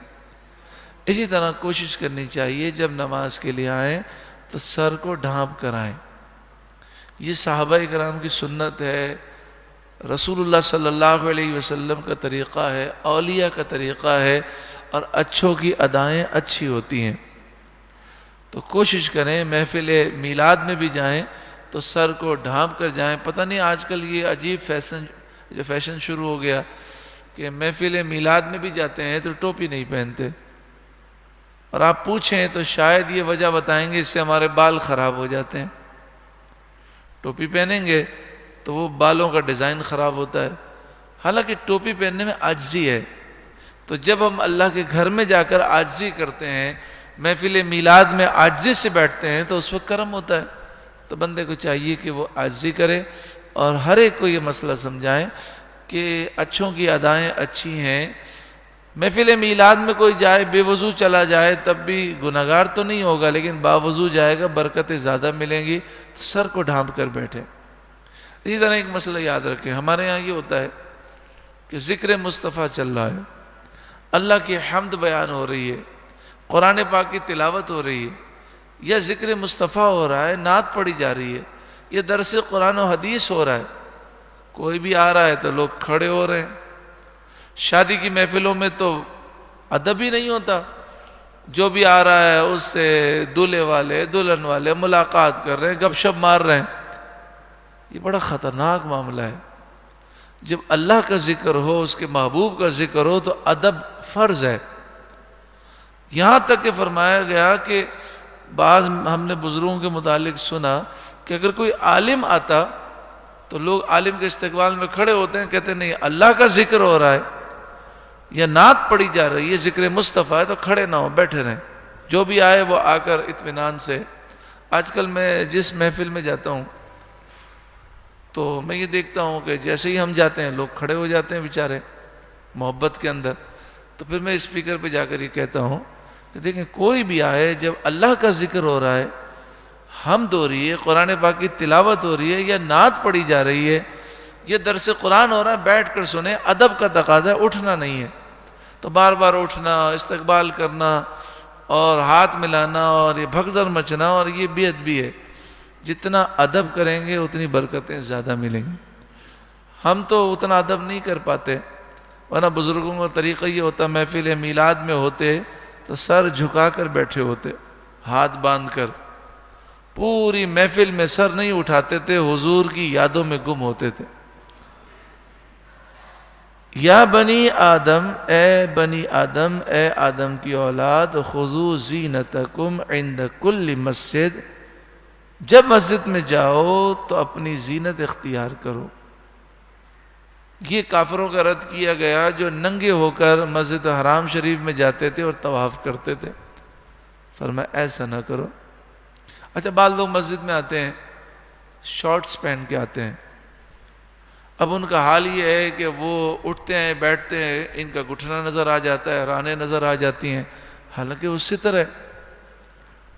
اچھا، اگر گھٹنا اور رانیں نظر نہ بھی آئیں تب بھی اتنا شارٹ لباس پہن کر آنا مناسب نہیں ہے۔ اچھا، بعض لوگ جو ہیں وہ پینٹ پہنتے ہیں، شارٹ پہنتے ہیں، وہ اتنی سخت ہوتی ہے، اتنی تنگ ہوتی ہے کہ جب وہ سجدے میں جاتے ہیں تو پیچھے سے وہ سرک جاتی ہے، ستر ظاہر ہو جاتا ہے، دیکھنے والا پریشان ہو جاتا ہے کہ اس کو ادب ہی نہیں ہے۔ تو یہ ساری چیزیں ہیں، جب ہم مسجد کا ادب نہیں کریں گے تو پھر ہم برکتوں سے محروم ہو جائیں گے۔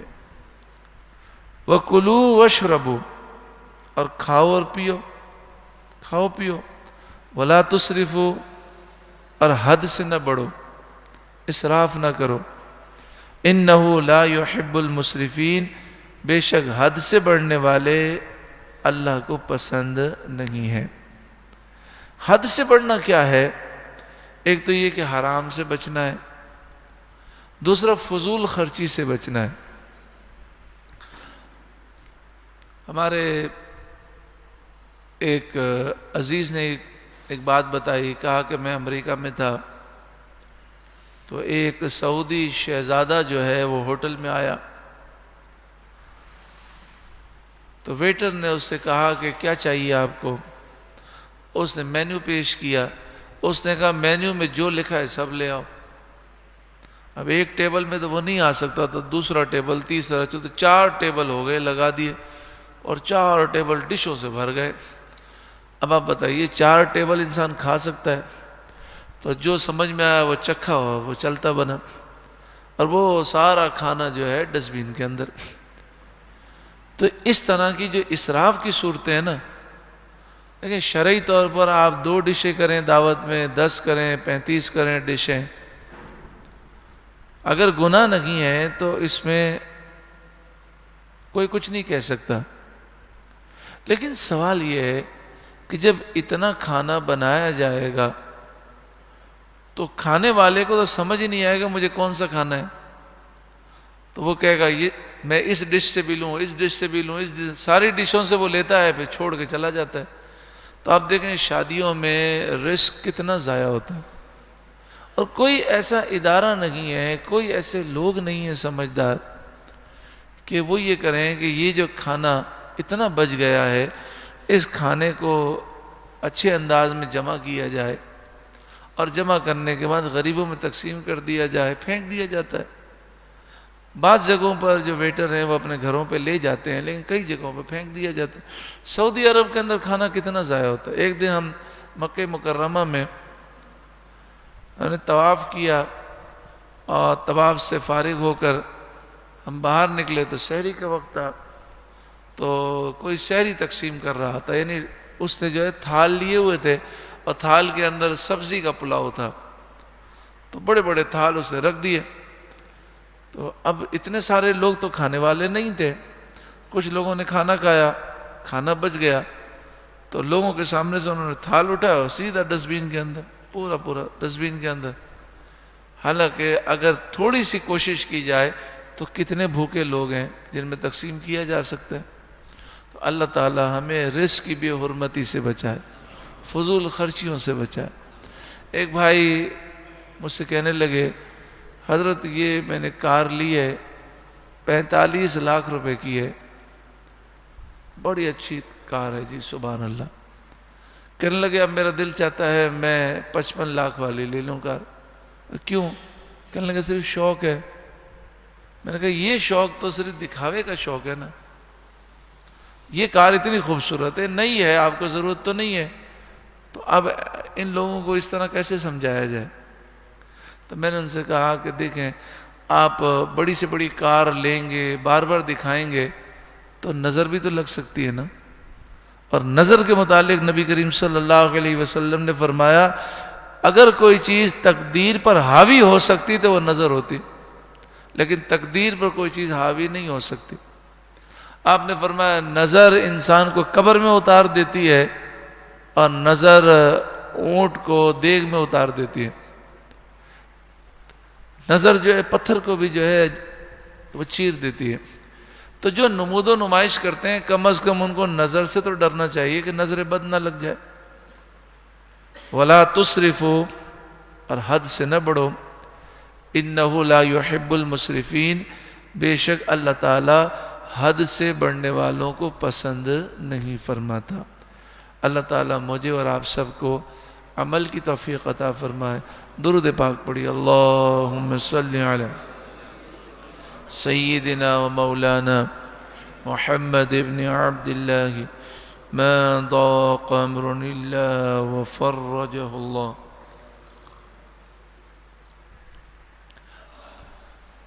نظر کی بات نکلی تو دیکھیں ہم جتنا بھی چھپائیں بعض چیزیں ایسی ہوتی ہیں جو ظاہر ہو جاتی ہیں۔ بس ہماری دکان ہے اور دکان پر گاہکوں کا رش لگا ہوا ہے تو اس چیز کو تو چھپایا نہیں جا سکتا، نظر اس میں بھی لگ جاتی ہے۔ جادو سے زیادہ خطرناک نظر ہے، اور نظر میں تقریباً لوگ مبتلا ہیں۔ کسی کا کاروبار نظر سے تباہ ہو جاتا ہے، کوئی بیمار ہو جاتا ہے نظر سے، گھر تباہ ہو جاتے ہیں، گھر تباہ ہو جاتے ہیں نظر سے۔ نبی کریم صلی اللہ علیہ وآلہ وسلم نے جب اس پر زور دیا ہے کہ نظر بڑی خطرناک چیز ہے، نظر بد، تو پھر آپ نے ہمیں نظر بد سے بچنے کے وظیفے بھی بتائیں، وہ پڑھنا چاہیے ہمیں۔ ایک تو یہ کہ سورہ فلق اور سورہ ناس 3 دفعہ پڑھ کر اپنے اوپر، بچوں کے اوپر دم کریں، اپنے گھر پہ دم کریں، اپنے کاروبار کا تصور کر کے دم کریں۔ دوسرا ہے سورہ قلم، 29ویں پارے میں دوسری صورت ہے سورہ قلم۔ سورہ قلم کی آخری جو 2 آیتیں ہیں وہ آپ 3 دفعہ پڑھ لیں یا 7 دفعہ پڑھ لیں، اپنے اوپر دم کریں، بچوں پہ دم کریں، گھر پہ دم کریں، آنکھیں بند کر کے اپنے کاروبار پر، اپنی دکان پر، اپنے فیکٹری پر دم کریں، انشاءاللہ نظر بد سے محفوظ رہیں گے۔ تو اس طرح کے وظائف موجود ہیں۔ ایک بزرگ ہیں جن کا مزار جنت البقیع شریف میں، مدینہ منورہ میں، وہ بڑا پیارا وظیفہ ارشاد فرماتے ہیں، بچوں پر جب نظر لگ جاتی ہے نا، بلکہ بہتر یہ ہے کہ روزانہ ہی بچوں پر دم کر دیں، کیونکہ بچوں کو نظر زیادہ لگتی ہے۔ اس کی وجہ یہ ہے کہ گھر میں بچہ ہوتا ہے، اپنوں کی بھی لگ جاتی ہے، تو بار بار اس کی حرکتیں اچھی لگتی ہیں، بار بار گھور کے دیکھتے ہیں تو نظر لگ جاتی ہے۔ تو آپ صلی اللہ علیہ وآلہ وسلم نے نظر بد سے بچنے کے لیے ہمیں ترغیب دلائی۔ تو وہ بزرگ فرماتے ہیں کہ اپنی شہادت کی انگلی بچے کے سیدھے گال کے اوپر رکھیں اور سورہ کوثر پڑھیں، انا اعطیناک الکوثر۔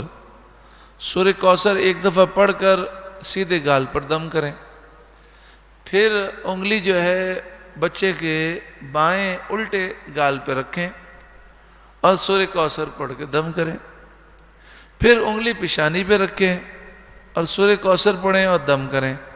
لیکن جو تیسرا دم ہوگا اس کا طریقہ یہ ہوگا کہ سر سے لے کر پاؤں تک دم کرنا ہے۔ تیسرا دم یعنی جب پیشانی پر انگلی رکھ کے سورہ کوثر پڑھیں گے تو سر سے لے کر پاؤں تک بچے کو دم کریں گے، اور جیسے جیسے دم کرتے جائیں گے تو ساتھ میں انگلی بھی سر سے لے کر پاؤں تک لے کر آئیں گے۔ تو انشاءاللہ تعالی اگر کوئی بھی نظر بد ہوگی تو اس کی کاٹ ہو جائے گی انشاءاللہ عز و جل۔ جو عام طور پہ شکایت ہوتی ہے نا کہ بچوں کو یہ تکلیف ہے، یہ جو ہے رات کو سوتے نہیں ہیں، بیمار ہو گئے، پتہ نہیں کیا ہو گیا، تو اکثر ہماری نظر لگ جاتی ہے۔ نظر اپنے آدمیوں کی بھی لگ جاتی ہے، دوست کی بھی لگ جاتی ہے۔ جیسا کہ واقعہ آپ نے اس سے پہلے بھی سنا، ایک صحابی غسل کر رکھے تھے، اور آپ کو معلوم ہے کہ اس زمانے میں اس طرح کے غسل خانے تو نہیں تھے. جنگل کے اندر درخت کے نیچے انہوں نے ایک چادر باندھ لینی ہے اور ناف کے نیچے سے لے کر گھٹنے کے جو نیچے تک کا حصہ ہے اسے چادر میں چھپا لینا ہے. اب وہ غسل کر رہے ہیں تو وہ جب غسل کے دوران یا غسل کر کے کھڑے ہوئے تو انہوں نے، آپ سمجھے، نیچے تو تہبند پہنی تھی لیکن اوپر تو جسم جو ہے وہ خالی تھا. تو ان کا جسم جو ہے انتہائی خوبصورت تھا، بہت ہی زیادہ خوبصورت. تو جب ان کے دوست نے ان کے سینے کو دیکھا، ان کی کمر کو دیکھا، ان کی گردن کو دیکھا تو کہنے لگے میں نے زندگی میں اتنا خوبصورت مرد نہیں دیکھا. بس یہ کہنا تھا کہ وہ زور سے زمین پہ گرے اور بے ہوش ہو گئے. شدید بخار آ گیا. نبی کریم صلی اللہ علیہ وآلہ وسلم کو اطلاع دی گئی تو آپ نے فرمایا تم اپنے بھائی کو کیوں قتل کرتے ہو؟ تم اپنے بھائی کو قتل کیوں کرتے ہو؟ کیوں مارتے ہو؟ جب تمہیں کوئی چیز اچھی لگتی ہے تو یہ کہا کرو تبارک اللہ احسن الخالقین ما شاء اللہ لا قوت الا باللہ. اگر یہ پورا یاد نہیں ہے تو اتنا کہتے ہیں ما شاء اللہ، لیکن عام طور پہ لوگ کہتے نہیں ہیں، ماشاء اللہ کہنا بھول جاتے ہیں. تو کیا کہنا ہے؟ تبارک اللہ. بولے سارے تبارک اللہ احسن الخالقین. احسن الخالقین ما شاء اللہ لا قوت الا باللہ. اب نبی کریم صلی اللہ علیہ وآلہ وسلم نے اس کا حل بتایا. جب کنفرم پتا ہو نا کہ اس کی نظر لگ گئی اور وہ ہمارا دوست ہو، رشتہ دار ہو، سمجھدار ہو، تو اس کو پھر کیا کرنا چاہیے؟ آپ صلی اللہ علیہ وآلہ وسلم نے ان سے فرمایا جن کی نظر لگی تھی، آپ نے فرمایا وضو کریں اور وضو کا پانی جو ہے زمین پہ نہ گرنے دیں، ایک چوڑے برتن میں جمع کر لیں. وہ سارا پانی جمع کر لیا. اب وہ پانی جو ہے جن کو نظر لگ گئی تھی ان کے اوپر اس طرح ڈال دیا جیسے غسل کرتے ہیں، فوراً صحیح ہو گیا، بخار بھی ختم ہو گیا. تو اس سے پتہ چلا کہ نظر دوست کی بھی لگ جاتی ہے، اپنوں کی بھی لگ جاتی ہے.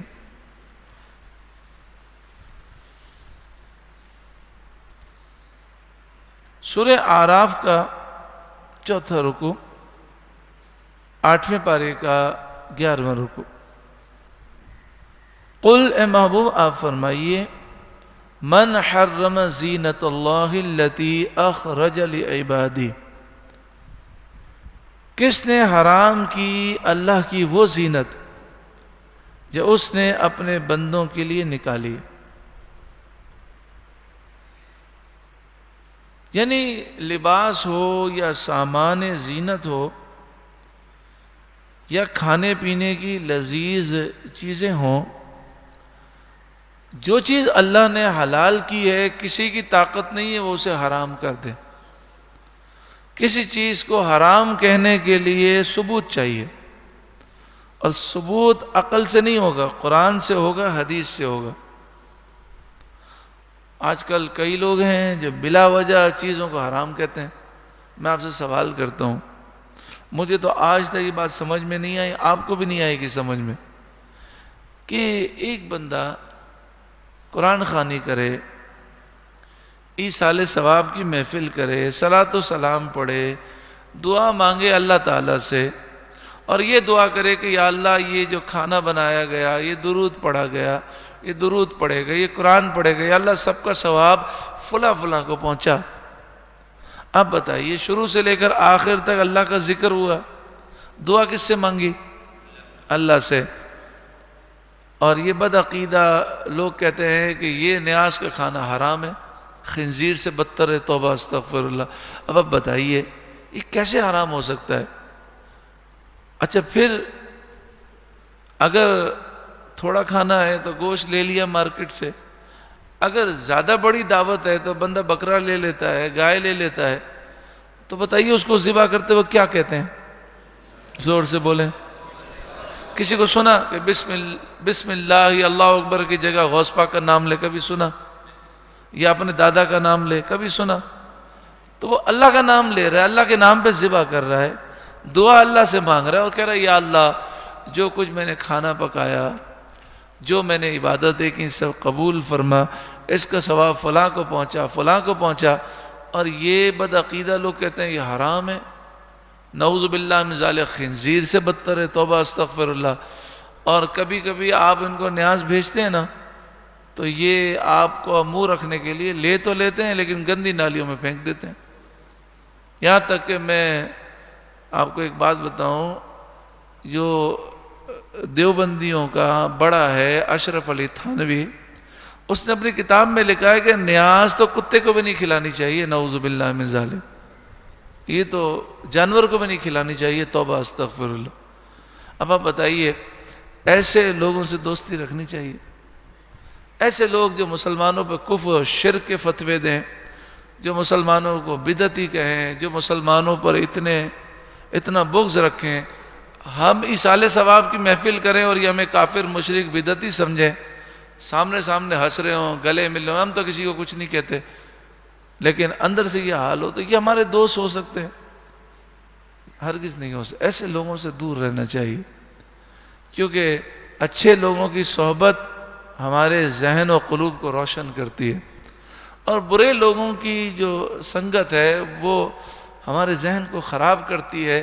ذہن خراب نہ بھی ہو تو نحوست ہے، کیونکہ دیکھیں جس کے دل میں حضور کی محبت نہیں ہے، جو گستاخ ہے، اس پر اللہ کی لعنت برس رہی ہے، تو ہم اس کے قریب جائیں گے تو ہمارے لیے مشکلات ہیں۔ اللہ تعالیٰ سمجھ عطا فرمائے۔ تو فرمایا کون ہے اے محبوب، آپ فرمائیے کس کی مجال ہے جو اللہ کی وہ زینت جو اللہ نے اپنے بندوں کے لیے پیدا کی وہ اسے حرام کر دے، وَالطَّيِّبَاتِ مِنَ الرِّزْقِ، اور پاک رزق کو حرام قرار دے۔ بتائیے جانور کو ذبح کیا، کہا بسم اللہ اللہ اکبر، جانور کا گوشت پاک، پھر جو کھانا بنا وہ پاک، دعا مانگی وہ بھی پاک، پھر اس گوشت کو، اس کھانے کو، اس نیاز کو وہ کہے کہ یہ حرام ہے، توبہ استغفر اللہ۔ قل، اے محبوب آپ فرمائیے، ہِیَ لِلَّذِينَ آمَنُوا فِي الْحَيَاةِ الدُّنْيَا، یہ چیزیں دنیا کی زندگی میں مسلمانوں کے لیے ہیں، کافروں کے لیے چیزیں نہیں بنی، لیکن مسلمانوں کے صدقے میں کافر بھی کھا رہے ہیں، مسلمانوں کے صدقے میں کافر بھی جی رہے ہیں۔ اللہ تعالیٰ دنیا میں یہ نعمتیں کافروں کو بھی دے رہا ہے، لیکن دنیا میں اصل میں یہ نعمتیں کس کے لیے ہیں؟ مسلمانوں کے لیے۔ اور فرمایا خالصۃ یوم القیامہ، اور قیامت کے دن یہ صرف مسلمانوں کے لیے خالص نعمتیں، قیامت کے دن ایک قطرہ بھی کافر کو نہیں ملے گا۔ کذالک، اسی طرح نفصل الآیات، ہم آیتیں تفصیل سے بیان کرتے ہیں، لقوم یعلمون، اس قوم کے لیے جو جانتی ہے۔ قل، سارا زور لگایا ہوا ہے کہ مسلمان مشرک ہیں، بدعتی ہیں، کافر ہیں۔ ارے یہ سارا زور جا کر ہندوؤں پہ خرچ کرو نا، ہندو تو مشرک ہیں، ان کو اسلام کی دعوت دو۔ جو اللہ اور اس کے رسول کا کلمہ پڑھتے ہیں تم انہیں مشرک اور کافر اور بدعتی کہتے ہو۔ قل، اے محبوب آپ فرمائیے، انما حرم ربی الفواحش، میرے رب نے تو بے حیائی حرام فرمائی ہے، ما ظہر منہا، جو بے حیائی ان میں کھلی ہے وہ بھی حرام ہے، وما بطن، اور جو پوشیدہ ہے وہ بھی حرام ہے۔ اللہ تعالی ہمارے شہر پہ کرم فرمائے، بڑی تیزی سے کراچی میں بلکہ پورے پاکستان میں شراب عام ہو رہی ہے، بے حیائی کے اڈے کھل رہے ہیں، زنا عام ہو رہا ہے، اور جو حلال ہے شادی وہ مشکل سے مشکل بنا رہے ہیں۔ کئی نوجوان ایسے ہیں جن کے ماں باپ یہ سمجھتے ہیں کہ ابھی تمہارا بچہ کمائی کرے گا، خوب پیسے جمع کرے گا، پھر ہم شادی کریں گے، وہ گناہوں میں پڑا ہوا ہے، وہ گناہوں میں پڑا ہوا ہے۔ وہ ماں باپ کو کہتا ہے میری شادی کر دو، تو ماں باپ کہتے ہیں جب اتنے لاکھ روپے جمع ہوں گے تب دھوم دھام سے کریں گے۔ نبی کریم صلی اللہ علیہ وآلہ وسلم نے فرمایا جو رشتہ بچے کا اچھا موجود ہو، یعنی لڑکا اور لڑکی جوان ہو جائیں، ان کا اچھا رشتہ ہو اور شادی کے بعد وہ ایک دوسرے کے حقوق ادا کر سکتے ہوں، اگر ماں باپ پھر تاخیر کریں گے تو جو بچوں سے گناہ ہوگا اس کے ذمہ دار ماں باپ ہوں گے، وہ بھی گناہ گار ہوں گے، بچے بھی گناہ گار ہوں گے۔ اب دیکھیں نا، دھوم دھام سے شادی کرنا یہ کوئی فرض واجب تو نہیں ہے کہ ہمارے پاس 50 لاکھ روپے جمع ہو گئے یا 20 لاکھ روپے جمع ہو گئے پھر شادی کریں گے، نہیں ناک کٹ جائے گی۔ تو شرعی طور پر یہ ہے کہ جو بیوی کے ضروری حقوق ہیں وہ لڑکا ادا کر سکتا ہو، جو نفقہ جو ضروری ہے، 2 وقت کی روٹی دے سکتا ہو، اس کو رہنے کے لیے کمرہ دے سکتا ہو، وہ اس طرح اگر گزارا کرنے کے قابل ہے تو، اور رشتہ اچھا موجود ہے تو پھر تاخیر تو جائز نہیں ہے۔ لیکن یہاں کسی کو سمجھ ہی نہیں ہے، تو حرام آسان سے آسان ہوتا گیا اور حلال جو ہے مشکل سے مشکل بناتے جا رہے۔ تو اب یہ جو بے حیائی پھیر لگی ہے تو کیا اس کے اثرات نہیں آئیں گے؟ کیا کراچی کے اندر قتل و غارت گری نہیں ہوئی؟ کیا بوریوں میں لاشیں نہیں ملیں؟ تو ہم کس طرف جا رہے ہیں؟ اللہ سے دعا مانگیں اللہ اس ملک میں اسلامی نظام نافذ فرمائے اور یہ بے حیائی کے اڈے بند ہوں، ہمارے نوجوان پاکیزگی کی طرف آئیں۔ یہاں تک کہ ہمارے بزرگوں نے فرمایا کہ اگر کوئی شخص یہ سمجھتا ہے، جیسے مولانا عبدالعلیم صدیقی جو حضرت علامہ شاہ احمد نورانی علیہ الرحمہ کے والد ہیں، اعلیٰ حضرت کے خلیفہ ہیں، انہوں نے اپنی کتاب میں لکھا ہے کہ اگر کوئی نوجوان یہ سمجھتا ہے کہ اگر میں نے شادی نہ کی تو مجھے یقین ہے کہ میں گناہ کر لوں گا، تو فرمایا شادی کرنا صرف سنت نہیں ہے، وہ فرض ہو جائے گی۔ اور اگر نوجوان کا خیال یہ ہو کہ اگر میں نے شادی میں تاخیر کی تو گناہ ہونے کا یقین تو نہیں ہے لیکن اندیشہ ہے، تو پھر شادی واجب ہو جائے گی۔ فرمایا سنت تو اس کے لیے ہے کہ جسے ایسا کوئی اندیشہ نہ ہو۔ اب یہ بتائیے، شریعت کی روح سے شادی اس پہ واجب ہو گئی، فرض ہو گئی، اور ماں باپ کیا کہہ رہے ہیں؟ جب 25 لاکھ روپے جمع ہو جائیں گے پھر دھوم دھام سے کریں گے۔ پھر بتائیے گناہ کا ذمہ دار کون ہوگا؟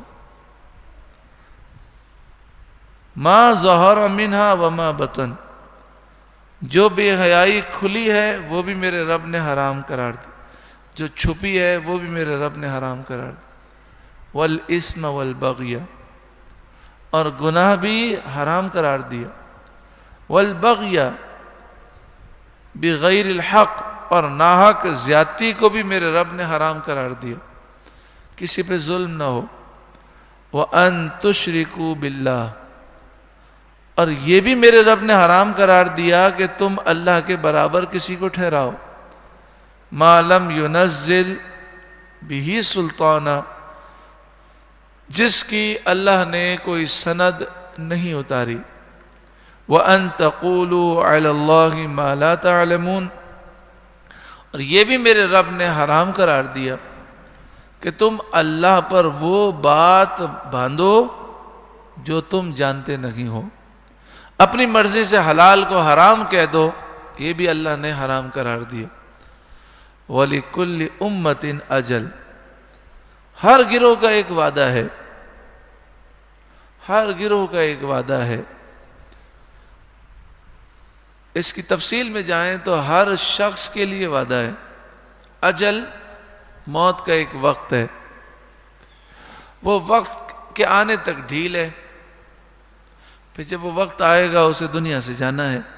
فَإِذَا جَاءَ أَجَلُهُمْ، تو جب ان کا وعدہ آئے گا، لا يستأخرون ساعة ولا يستقدمون، ایک گھڑی نہ وہ پیچھے ہو نہ آگے، پھر نہ ایک لمحے کی بھی مہلت نہیں ملے گی. جب وقت ہو جائے گا پورا تو نہ ایک سیکنڈ آگے جائے گا نہ پیچھے جائے گا. میں تو ماشاءاللہ تندرست ہوں، مجھے تو بلڈ پریشر بھی نہیں، شوگر بھی نہیں، کولیسٹرول بھی نہیں، میں موٹا بھی نہیں ہوں، ایکسرسائز بھی کرتا ہوں، سگریٹ بھی نہیں پیتا، تمباکو والے پان بھی نہیں کھاتا. اچھی بات ہے، اپنی صحت کا خیال کرنا چاہیے، ایکسرسائز بھی کرنی چاہیے. لیکن ان باتوں کو مد نظر رکھ کر میں یہ سمجھوں کہ میں مروں گا نہیں، تو یہ سوچ غلط ہے. میں یہ سمجھوں کہ ابھی تو میری عمر جو ہے، میری جس طرح صحت ہے اس حساب سے تو میں 125 سال جی جاؤں گا، اس سے پہلے تو مروں گا ہی نہیں. یہ سوچ غلط ہے. کبھی کبھی ایسا ہوتا ہے کہ دادا کو ہوتا ہے کینسر، ڈاکٹر کہتے ہیں جناب 2 مہینے کا مہمان ہے، دادا 18 سال جی جاتے ہیں اور پوتا جو ہے دنیا سے چلا جاتا ہے. تو موت کا جب وقت آتا ہے تو بندہ چلا جاتا ہے، پتہ بھی نہیں چلتا. یہ وقت میرے ساتھ بھی آنا ہے، آپ کے ساتھ بھی آنا ہے. لیکن خوش نصیب ہوتے ہیں جو زندگی کتنی پیاری گزارتے ہیں.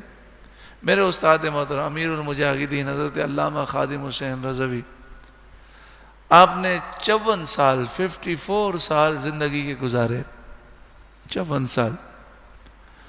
اور آپ اتنا فکر امت میں غمگین رہتے اور حضور کی محبت میں اور حضور صلی اللہ علیہ وآلہ وسلم کی گستاخیوں پر اتنا رنجیدہ ہوتے کہ جب میں استاد صاحب کے پاس پڑھنے کے لیے گیا تو استاد صاحب جوان تھے، سر کے سارے بال سفید تھے اس وقت سے. استاد صاحب کو کوئی دیکھے تو وہ سمجھے کہ جناب 70-80 سال کے ہوں گے، لیکن عمر کتنی تھی؟ 54 سال. 54 سال کی عمر میں دنیا سے تشریف لے گئے. کیسے بھی حالات ہوئے، ان حالات کو انہوں نے پاؤں کی زنجیر نہیں بنایا. ایکسیڈنٹ ہوا، ویل چیئر پہ آ گئے.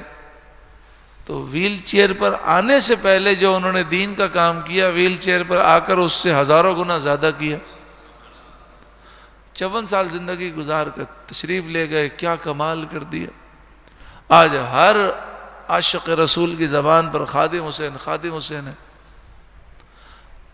اب بندہ 200 سال بھی جی لے، لیکن یہ گناہوں بھری زندگی کا فائدہ کیا ہے؟ مرنا تو ہے نا ایک نہ ایک دن. تو زندگی ایسی جیے جو زندگی اتنی پیاری ہو. امیر المجاہدین کے صدقے میں اللہ مجھے بھی ایسی زندگی نصیب فرما. ان کی جو بہادری تھی، میں نے ایسے ایسے حالات میں ان کو دیکھا، یعنی ایسے ایسے حالات کے جس میں بڑے بڑے شیر کانپ جائیں، لیکن آپ ایسے بیٹھے ہوتے جیسے کچھ بھی نہیں ہے. اتنی بہادری کہ انہیں دیکھ کر بندہ سوچتا کہ جب مولائے کائنات مولا علی رضی اللہ تعالیٰ عنہ کے غلام کے غلام کے غلام کے غلام کے 1400 سال کے بعد جو غلام آئے ہیں، ان کی یہ بہادری ہے تو مولا کائنات کی بہادری کیسی ہوگی؟ وہ تو شیر خدا ہیں، وہ تو حیدر کرار ہیں، کیسی بہادری ہوگی؟ تو اللہ ان کی بہادری کے صدقے میں مجھے بھی بہادری دے، آپ کو بھی دے، جرت دے، شجاعت دے، جذبہ ایمان دے، اللہ تعالیٰ دین کی خدمت کا جذبہ دے. پوری زندگی چھوٹے سے تھے تب سے دین کے لیے نکلے. آپ کے والد زمیندار تھے، اتنی دولت تھی، لیکن آپ نے دین حاصل کرنے میں کتنی تکلیفیں اٹھائیں، پھر کتنی محنت سے پڑھا، پھر کس طرح محنت سے دین کی خدمت کی. کبھی دولت کے لیے کوئی کام نہیں کیا، کبھی پیسوں کے لیے کبھی تقریر نہیں کی. آپ نے کبھی اپنی عزت کو بنانے کی کوشش نہیں کی. آپ کی پوری کوشش ہوتی تھی میں پیچھے رہوں، بس لوگ کام کریں. لیکن اللہ تعالیٰ نے آپ کو جو مقام مرتبہ دیا، اور پھر شان یہ کہ جس کے خلاف پوری دنیا کا میڈیا لگا ہو جھوٹ پھیلانے میں، اور خاص طور پر جب آپ کا وصال ہوا تو وصال سے چند دن پہلے ہی فیض آباد میں دھرنا ہوا تھا، تو اس دھرنے کے بعد پوری دنیا کا میڈیا، پاکستان کا میڈیا ان کے خلاف جھوٹ بول رہا ہے، جھوٹے الزامات لگا رہا ہے، آپ کو پرواہ نہیں ہے۔ آپ نے کہا، آپ یہ فرماتے ہیں جن مالکوں کا ہم کام کرتے ہیں وہ مالک ہمیں دیکھ رہے ہیں، وہ بھی آسرا نہیں چھوڑیں گے۔ آپ نے کہا عزت جو ہے، جو حضور کی عزت کے لیے کھڑا ہوتا ہے وہ کبھی ذلیل نہیں ہوتا۔ اللہ نے کیسی عزتیں عطا فرمائی کہ کروڑوں لوگ جنازے میں جانے کے لیے ترس رہے تھے۔ ایسے ایسے لوگوں کو ہم نے دیکھا ایئرپورٹ پر، پھر وہاں پر، کہ جو ساری زندگی امیر المجاہدین کو برا کہتے رہے، انتقال پر اللہ نے ان کے دل بدل دیے، کہنے لگے مغفرت کے لیے آئے ہیں۔ یعنی وہ سمجھنے لگے کہ یہ سچا عاشق رسول ہے، ان کے جنازے میں جانے سے ہماری بخشش ہو جائے گی۔ تو اللہ ایسی زندگی ہمیں بھی نصیب فرمائے۔ ارشاد فرمایا جب موت آئے گی تو نہ ایک لمحے پہلے ہوگا نہ ایک لمحے بعد۔ یا بنی آدم، اے آدم کی اولاد، اما یأتینکم رسل منکم یقصون علیکم آیاتی، اگر تمہارے پاس تم میں سے رسول آئیں، میری آیتیں پڑھیں تو تم ان کا کہنا ماننا۔ فمن اتقی، تو جو پرہیزگاری کرے، وہ اصلح، اور اپنے آپ کو سنوار دے، فلا خوف علیہم ولا هم یحزنون، تو اس پر نہ کچھ خوف ہوگا نہ غمگین ہوگا وہ۔ تو اللہ تعالیٰ نے بنی آدم کو یہ حکم دیا تھا کہ رسولوں کا کہنا ماننا ہے۔ والذین کذبوا بآیاتنا واستکبروا عنہا، اور جنہوں نے ہماری آیتیں جھٹلائیں اور ان کے مقابلے میں تکبر کیا، اولئک اصحاب النار، یہی لوگ جہنمی ہیں، ہم فیہا خالدون، وہ اس میں ہمیشہ رہنے والے ہیں۔ فمن اظلم ممن افترى علی اللہ کذبا، تو اس سے بڑھ کر ظالم کون جس نے اللہ پر جھوٹ باندھا۔ مثلا جس چیز کو اللہ نے حرام نہیں کیا وہ کہتا ہے یہ حرام ہے، تو یہ اللہ پہ جھوٹ باندھ رہا ہے۔ او کذب بآیاتی، یا اس سے بڑا ظالم کون جو اللہ کی آیتوں کو جھٹلا دے۔ اولئک ینالہم نصیبہم من الکتاب، یہی لوگ ہیں ان کے نصیب کا لکھا پہنچے گا، یعنی انہیں سزا ضرور ملے گی۔ حتی اذا جاءتہم رسلنا یتوفونہم، یہاں تک کہ جب ان کے پاس ہمارے بھیجے ہوئے فرشتے ان کی جان نکالنے آئیں گے۔ مرنا تو ہے نا، جو اسلام کا راستہ روک رہے ہیں وہ بھی مریں گے، اور جو اسلام کی سربلندی کے لیے نکلے ہوئے ہیں انہیں بھی دنیا سے جانا ہے، لیکن دونوں میں جانے میں فرق ہوگا۔ تو فرمایا یہ جو ظالم ہیں، جب ان کے پاس فرشتے روح قبض کرنے کے لیے آئیں گے، قالوا این ما کنتم تدعون من دون اللہ، وہ کہیں گے ان سے کہاں ہیں وہ جھوٹے خدا جن کی تم اللہ کے سوا پوجا کرتے تھے۔ قالوا ضلوا عنا، تو مشرک کہیں گے، کافر کہیں گے وہ ہم سے گم ہو گئے۔ وشہدوا علی انفسہم، اور اپنی جانوں پر وہ خود گواہی دیں گے، انہم کانوا کافرین، کہ بے شک وہ کافر تھے۔ قال ادخلوا فی امم قد خلت من قبلکم من الجن والانس فی النار، اللہ ان سے فرمائے گا کہ تم سے پہلے جو اور جماعتیں جن اور آدمیوں کی آگ میں گئیں انہی میں جاؤ۔ یعنی یہ کافر جب قیامت کے میدان میں پہنچیں گے تو اللہ فرمائے گا تم سے پہلے جو جنات اور انسان جہنم میں گئے تم بھی ان کے ساتھ جہنم میں جاؤ. کلما دخلت امت لعنت اختہا. آپ نے دیکھا کہ ہماری حکومت کے وزراء بڑا شور مچا رہے تھے، مٹا دیں گے، کرش کر دیں گے، کریش کر دیں گے، تباہ کر دیں گے، گولیوں سے بھون دیں گے. جب غیبی مدد آ گئی اور انہیں معاہدہ کرنا پڑا تو پھر کیا ہوا؟ ایک دوسرے کو برا کہنے لگے. تو دنیا کے اندر بھی آپ نے دیکھا ہوگا کہ جب یہ دشمن پھنستے ہیں تو ایک دوسرے کو برا کہتے ہیں. تو قیامت میں عالم کیا ہوگا؟ جب ظالم، کافر، مشرک جہنم میں جائیں گے تو ایک دوسرے پر وہ لعنت کریں گے. تو فرمایا جب ایک گروہ داخل ہوگا تو وہ دوسرے پر لعنت کرے گا. حتی اذا ادارکوا فیہا جمیعا، یہاں تک کہ جب سب اس میں جا پڑیں گے.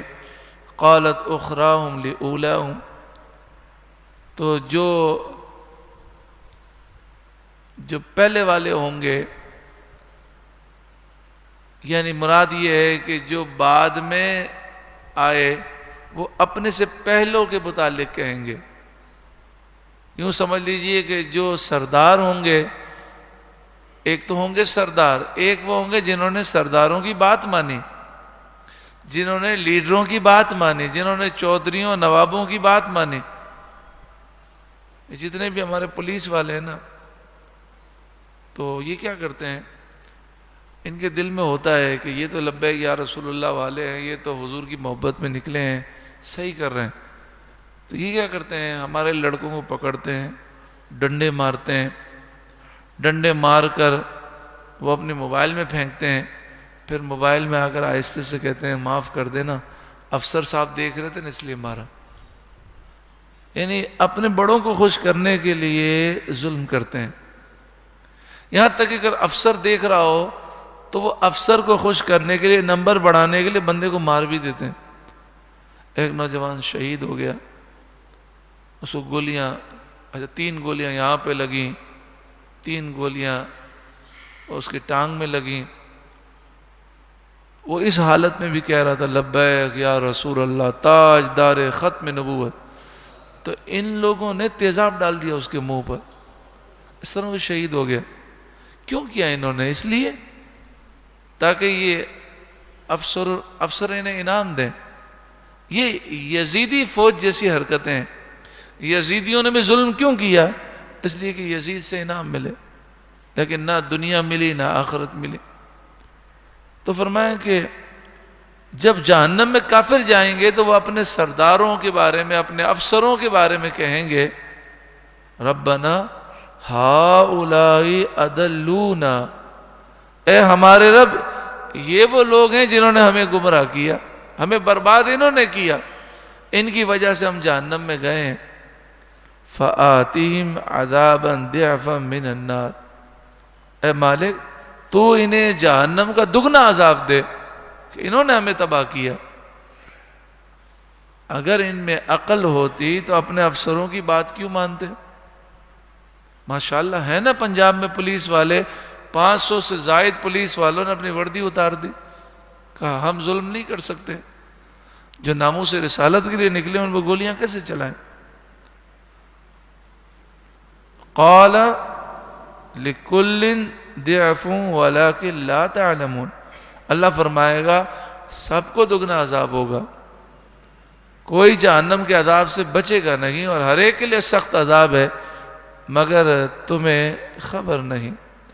وَقَالَتْ أُولَاهُمْ لِأُخْرَاهُمْ، جو ان کے سردار ہوں گے، جو پہلے لوگ ہوں گے، وہ بعد والوں کے متعلق کہیں گے فَمَا كَانَ لَكُمْ عَلَيْنَا مِنْ فَضْلٍ، ہمیں تم پر کوئی فضیلت نہیں تھی، تم کچھ ہم سے اچھے نہ رہے، تم کچھ ہم سے اچھے نہ رہے. فذوقوا العذاب بما کنتم تکسبون، تو چکھو عذاب بدلہ اپنے کیے کا۔ فرمایا اس سے مراد کیا ہے؟ اس سے مراد یہ ہے کہ وہ کہیں گے تم ہمیں لعنت دے رہے ہو، تو جو کفر ہم نے کیا تم نے بھی وہی کفر کیا ہے، جس طرح ہم گمراہ تھے تم بھی گمراہ تھے، تم کوئی اچھے نہیں تھے دنیا کے اندر کہ تم ہم پہ لعنتیں کر رہے ہو، لہذا تم بھی عذاب میں رہو گے، ہم بھی عذاب میں رہیں گے۔ اس واقعے میں درس کیا ہے؟ واقعے میں درس یہ ہے کہ لوگوں کی خاطر اپنی آخرت برباد مت کرو، اپنے افسروں، نوابوں، چودھریوں، منسٹروں کی وجہ سے، لیڈروں کی وجہ سے اپنی آخرت مت تباہ کرو، رشتہ داروں کی خاطر، اپنے گھر والوں کی وجہ سے اپنی آخرت مت تباہ کرو۔ آدمی حرام کیوں کماتا ہے؟ اپنے بیوی بچوں کے لیے۔ آپ دیکھیں نا، ایک آدمی کی ضرورت کیا ہے؟ اگر 2-3 جوڑے ہوں کپڑے کے تو پورا سال گزر جاتا ہے۔ کوئی ہماری اتنی ضروریات تو نہیں ہے، 2 وقت کے کھانے میں کیا دیر لگتی ہے؟ 2 وقت کا کھانا کوئی مشکل تو نہیں ہے۔ جو ہوس ہے نا وہ یہی کہ میں اتنا جمع کر دوں، میرے بچوں کا مستقبل، فیوچر، اچھا بنگلہ ہو، اچھی کاریں ہوں، اچھے اسکول میں بچے پڑھیں۔ تو بچوں کے لیے اور بیوی کے لیے انسان حرام کما رہا ہے، 2 نمبری کر رہا ہے۔ تو اب یہ بتائیے کہ کیا یہ آخرت میں کام آ سکتے ہیں؟ کیا عذاب قبر سے بچا سکتے ہیں؟ اور جن بچوں کے پیٹ میں حرام جائے گا، کیا یہ والدین کے فرمانبردار ہو سکتے ہیں؟ والدین کی آنکھوں کی ٹھنڈک ہو سکتے ہیں؟ فائدہ کچھ بھی نہیں ہے۔ اللہ تبارک و تعالی ہم سب کو ایک اچھی اور پاکیزہ زندگی گزارنے کی توفیق عطا فرمائے۔ آمین بجاہ سید المرسلین صلی اللہ علیہ وسلم۔ درود پاک پڑھیں۔ اللہم صلی علی سیدنا مولانا محمد ابن عبداللہ ما ضاق امر الا وفرجہ اللہ۔ الحمدللہ اس مسجد اسماعیل گیگا میں بھی، بہار شریعت میں بھی، اور کئی مسجدوں میں الحمدللہ یہ پروگرام رکھا گیا ہے کہ منگل اور بدھ کی جو درمیانی شب ہے وہ امیر المجاہدین حضرت علامہ خادم حسین رضوی علیہ الرحمہ کے وصال کی رات ہے، یعنی 4 ربیع الثانی۔ اس تاریخ کو یاد رکھیں، 4 ربیع الثانی آپ کا وصال ہوا، اور رات کو ہوا، اور تقریباً رات میرا خیال ہے 8:45 بجے یا 8:30 بجے اس کے آس پاس انتقال ہوا۔ تو بہار شریعت مسجد میں بھی اور یہاں بھی اور کئی مسجدوں میں پروگرام ہے۔ آپ سے گزارش ہے کہ آپ جس علاقے میں رہتے ہیں وہاں محلے کی مسجد میں اگر ممکن ہے تو کوشش کریں کہ منگل اور بدھ کی درمیانی شب پروگرام رکھا جائے۔ جیسے بہار شریعت مسجد میں تو پروگرام مغرب سے شروع ہوگا، مغرب کی نماز کے بعد ختم قادریہ شریف ہے، اور انشاءاللہ نعت خوانی ہوگی، قرآن خوانی ہوگی، اور پھر عشاء کی نماز کے بعد علماء کے خطابات ہوں گے، اور یہ بتایا جائے گا کہ امیر المجاہدین نے کیا زندگی گزاری، ان کا مشن کیا ہے، پھر ایصال ثواب ہوگا۔ تو آپ چاہیں تو مغرب سے پروگرام رکھ لیں یا عشاء کے بعد رکھ لیں، تو جہاں جہاں آپ کی پہنچ ہے ان مسجد والوں کو آپ ترغیب دلائیں تاکہ ہر مسجد میں پروگرام ہو۔ آپ کا یہ پہلا عرس ہے، پہلا یوم ہے، یعنی سالانہ عرس کی محفل ہے۔ اللہ رب العالمین امیر المجاہدین کے صدقے میں پوری قوم کو بیداری نصیب فرمائے، ہمیں بھی بیداری نصیب فرمائے۔ بسم اللہ الرحمن الرحیم۔ الحمد للہ رب العالمین، والصلاة والسلام على سید المرسلین۔ اللهم ربنا آتنا في الدنيا حسنة وفي الآخرة حسنة وقنا عذاب النار۔ اے کریم مالک و مولا پروردگار، ہم سب کی حاضری قبول فرما۔ اے اللہ ہماری نیتوں میں اخلاص عطا فرما، ہمارے نیک اعمال کو قبول فرما، ہماری برائیاں ہم سے دور فرما، گناہوں کی عادتیں دور فرما۔ یا اللہ لوگ ہمارے بارے میں جو حسن ظن رکھتے ہیں، یا اللہ ہمیں ان کے حسن ظن سے بھی زیادہ اچھا بنا دے۔ تمام برائیاں عیوب جو لوگ جانتے ہیں وہ بھی دور فرما، جو لوگ نہیں جانتے وہ بھی دور فرما۔ ہماری بری عادتوں کو اچھی عادتوں سے بدل دے۔ اے کریم مالک و مولا، جو ہم نے اچھی باتیں سماعت کی ان پر ہمیں عمل کی توفیق عطا فرما۔ یا اللہ ہمیں ہر برائی سے بچا۔ اے مالک اپنے فضل و کرم سے ہم پر کرم فرما، حرمین شریفین کے دروازے ہمارے لیے کھول دے۔ یا اللہ مکہ مکرمہ، مدینہ منورہ، بغداد معلیٰ، نجف اشرف، کربلا شریف، عراق شریف، شام شریف اور دیگر مقدس مقامات کی بار بار بادب مقبول حاضری نصیب فرما۔ یا اللہ ہمارے سفر کو ہمیں مبارک سفر نصیب فرما، اور اس سفر میں ہمیں روحانیت عطا فرما۔ یا اللہ ہر سال ہمیں حج مقبول و مبرور نصیب فرما، بار بار عمر مقبول عطا فرما، ہر سال رمضان المبارک میں عمر مقبول عطا فرما۔ یا اللہ جتنے ہمارے بھائی، جتنی ہماری بہنیں یہاں پر اسماعیل گیگا مسجد میں حاضر ہیں، جو آن لائن سن رہے ہیں، یا اللہ سب کی تمام مشکلات کو آسان فرما، مصیبتیں، آفتیں، بلائیں، بیماریاں، وبائیں دور فرما۔ یا اللہ امیر المجاہدین کے درجات بلند فرما۔ یا اللہ تحریک لبیک یا رسول اللہ کو پہلے سے بڑھ کر عروج عطا فرما۔ یا اللہ ناموس رسالت کے جتنے محافظین قید و بند میں سب کو شاندار رہائی نصیب فرما۔ یا اللہ دین کو تخت پر دیکھنا ہمیں نصیب فرما، اس کے لیے ہمیں کوشش کرنے والا بنا۔ اے مالک مولا، تیرے بندے، تیری بندیاں تیرے دربار میں حاضر ہیں، سب کی خالی جھولیوں کو مرادوں سے بھر دے، سب کو تیرا اور تیرے محبوب کا قرب عطا فرما۔ ان اللہ و ملائکتہ یصلون علی النبی یا ایہا الذین آمنوا صلوا علیہ وسلموا تسلیما۔ اللہم صل علی سیدنا و مولانا محمد بن عبد اللہ ما ضاق امر اللہ وفرجہ اللہ صلی اللہ علیہ وآلہ وسلم۔ صلاة و سلاما علیک یا سیدی یا سیدی یا سیدی یا رسول اللہ۔ سبحان ربک رب العزت عما یصفون والسلام علی المرسلین والحمد للہ رب العالمین۔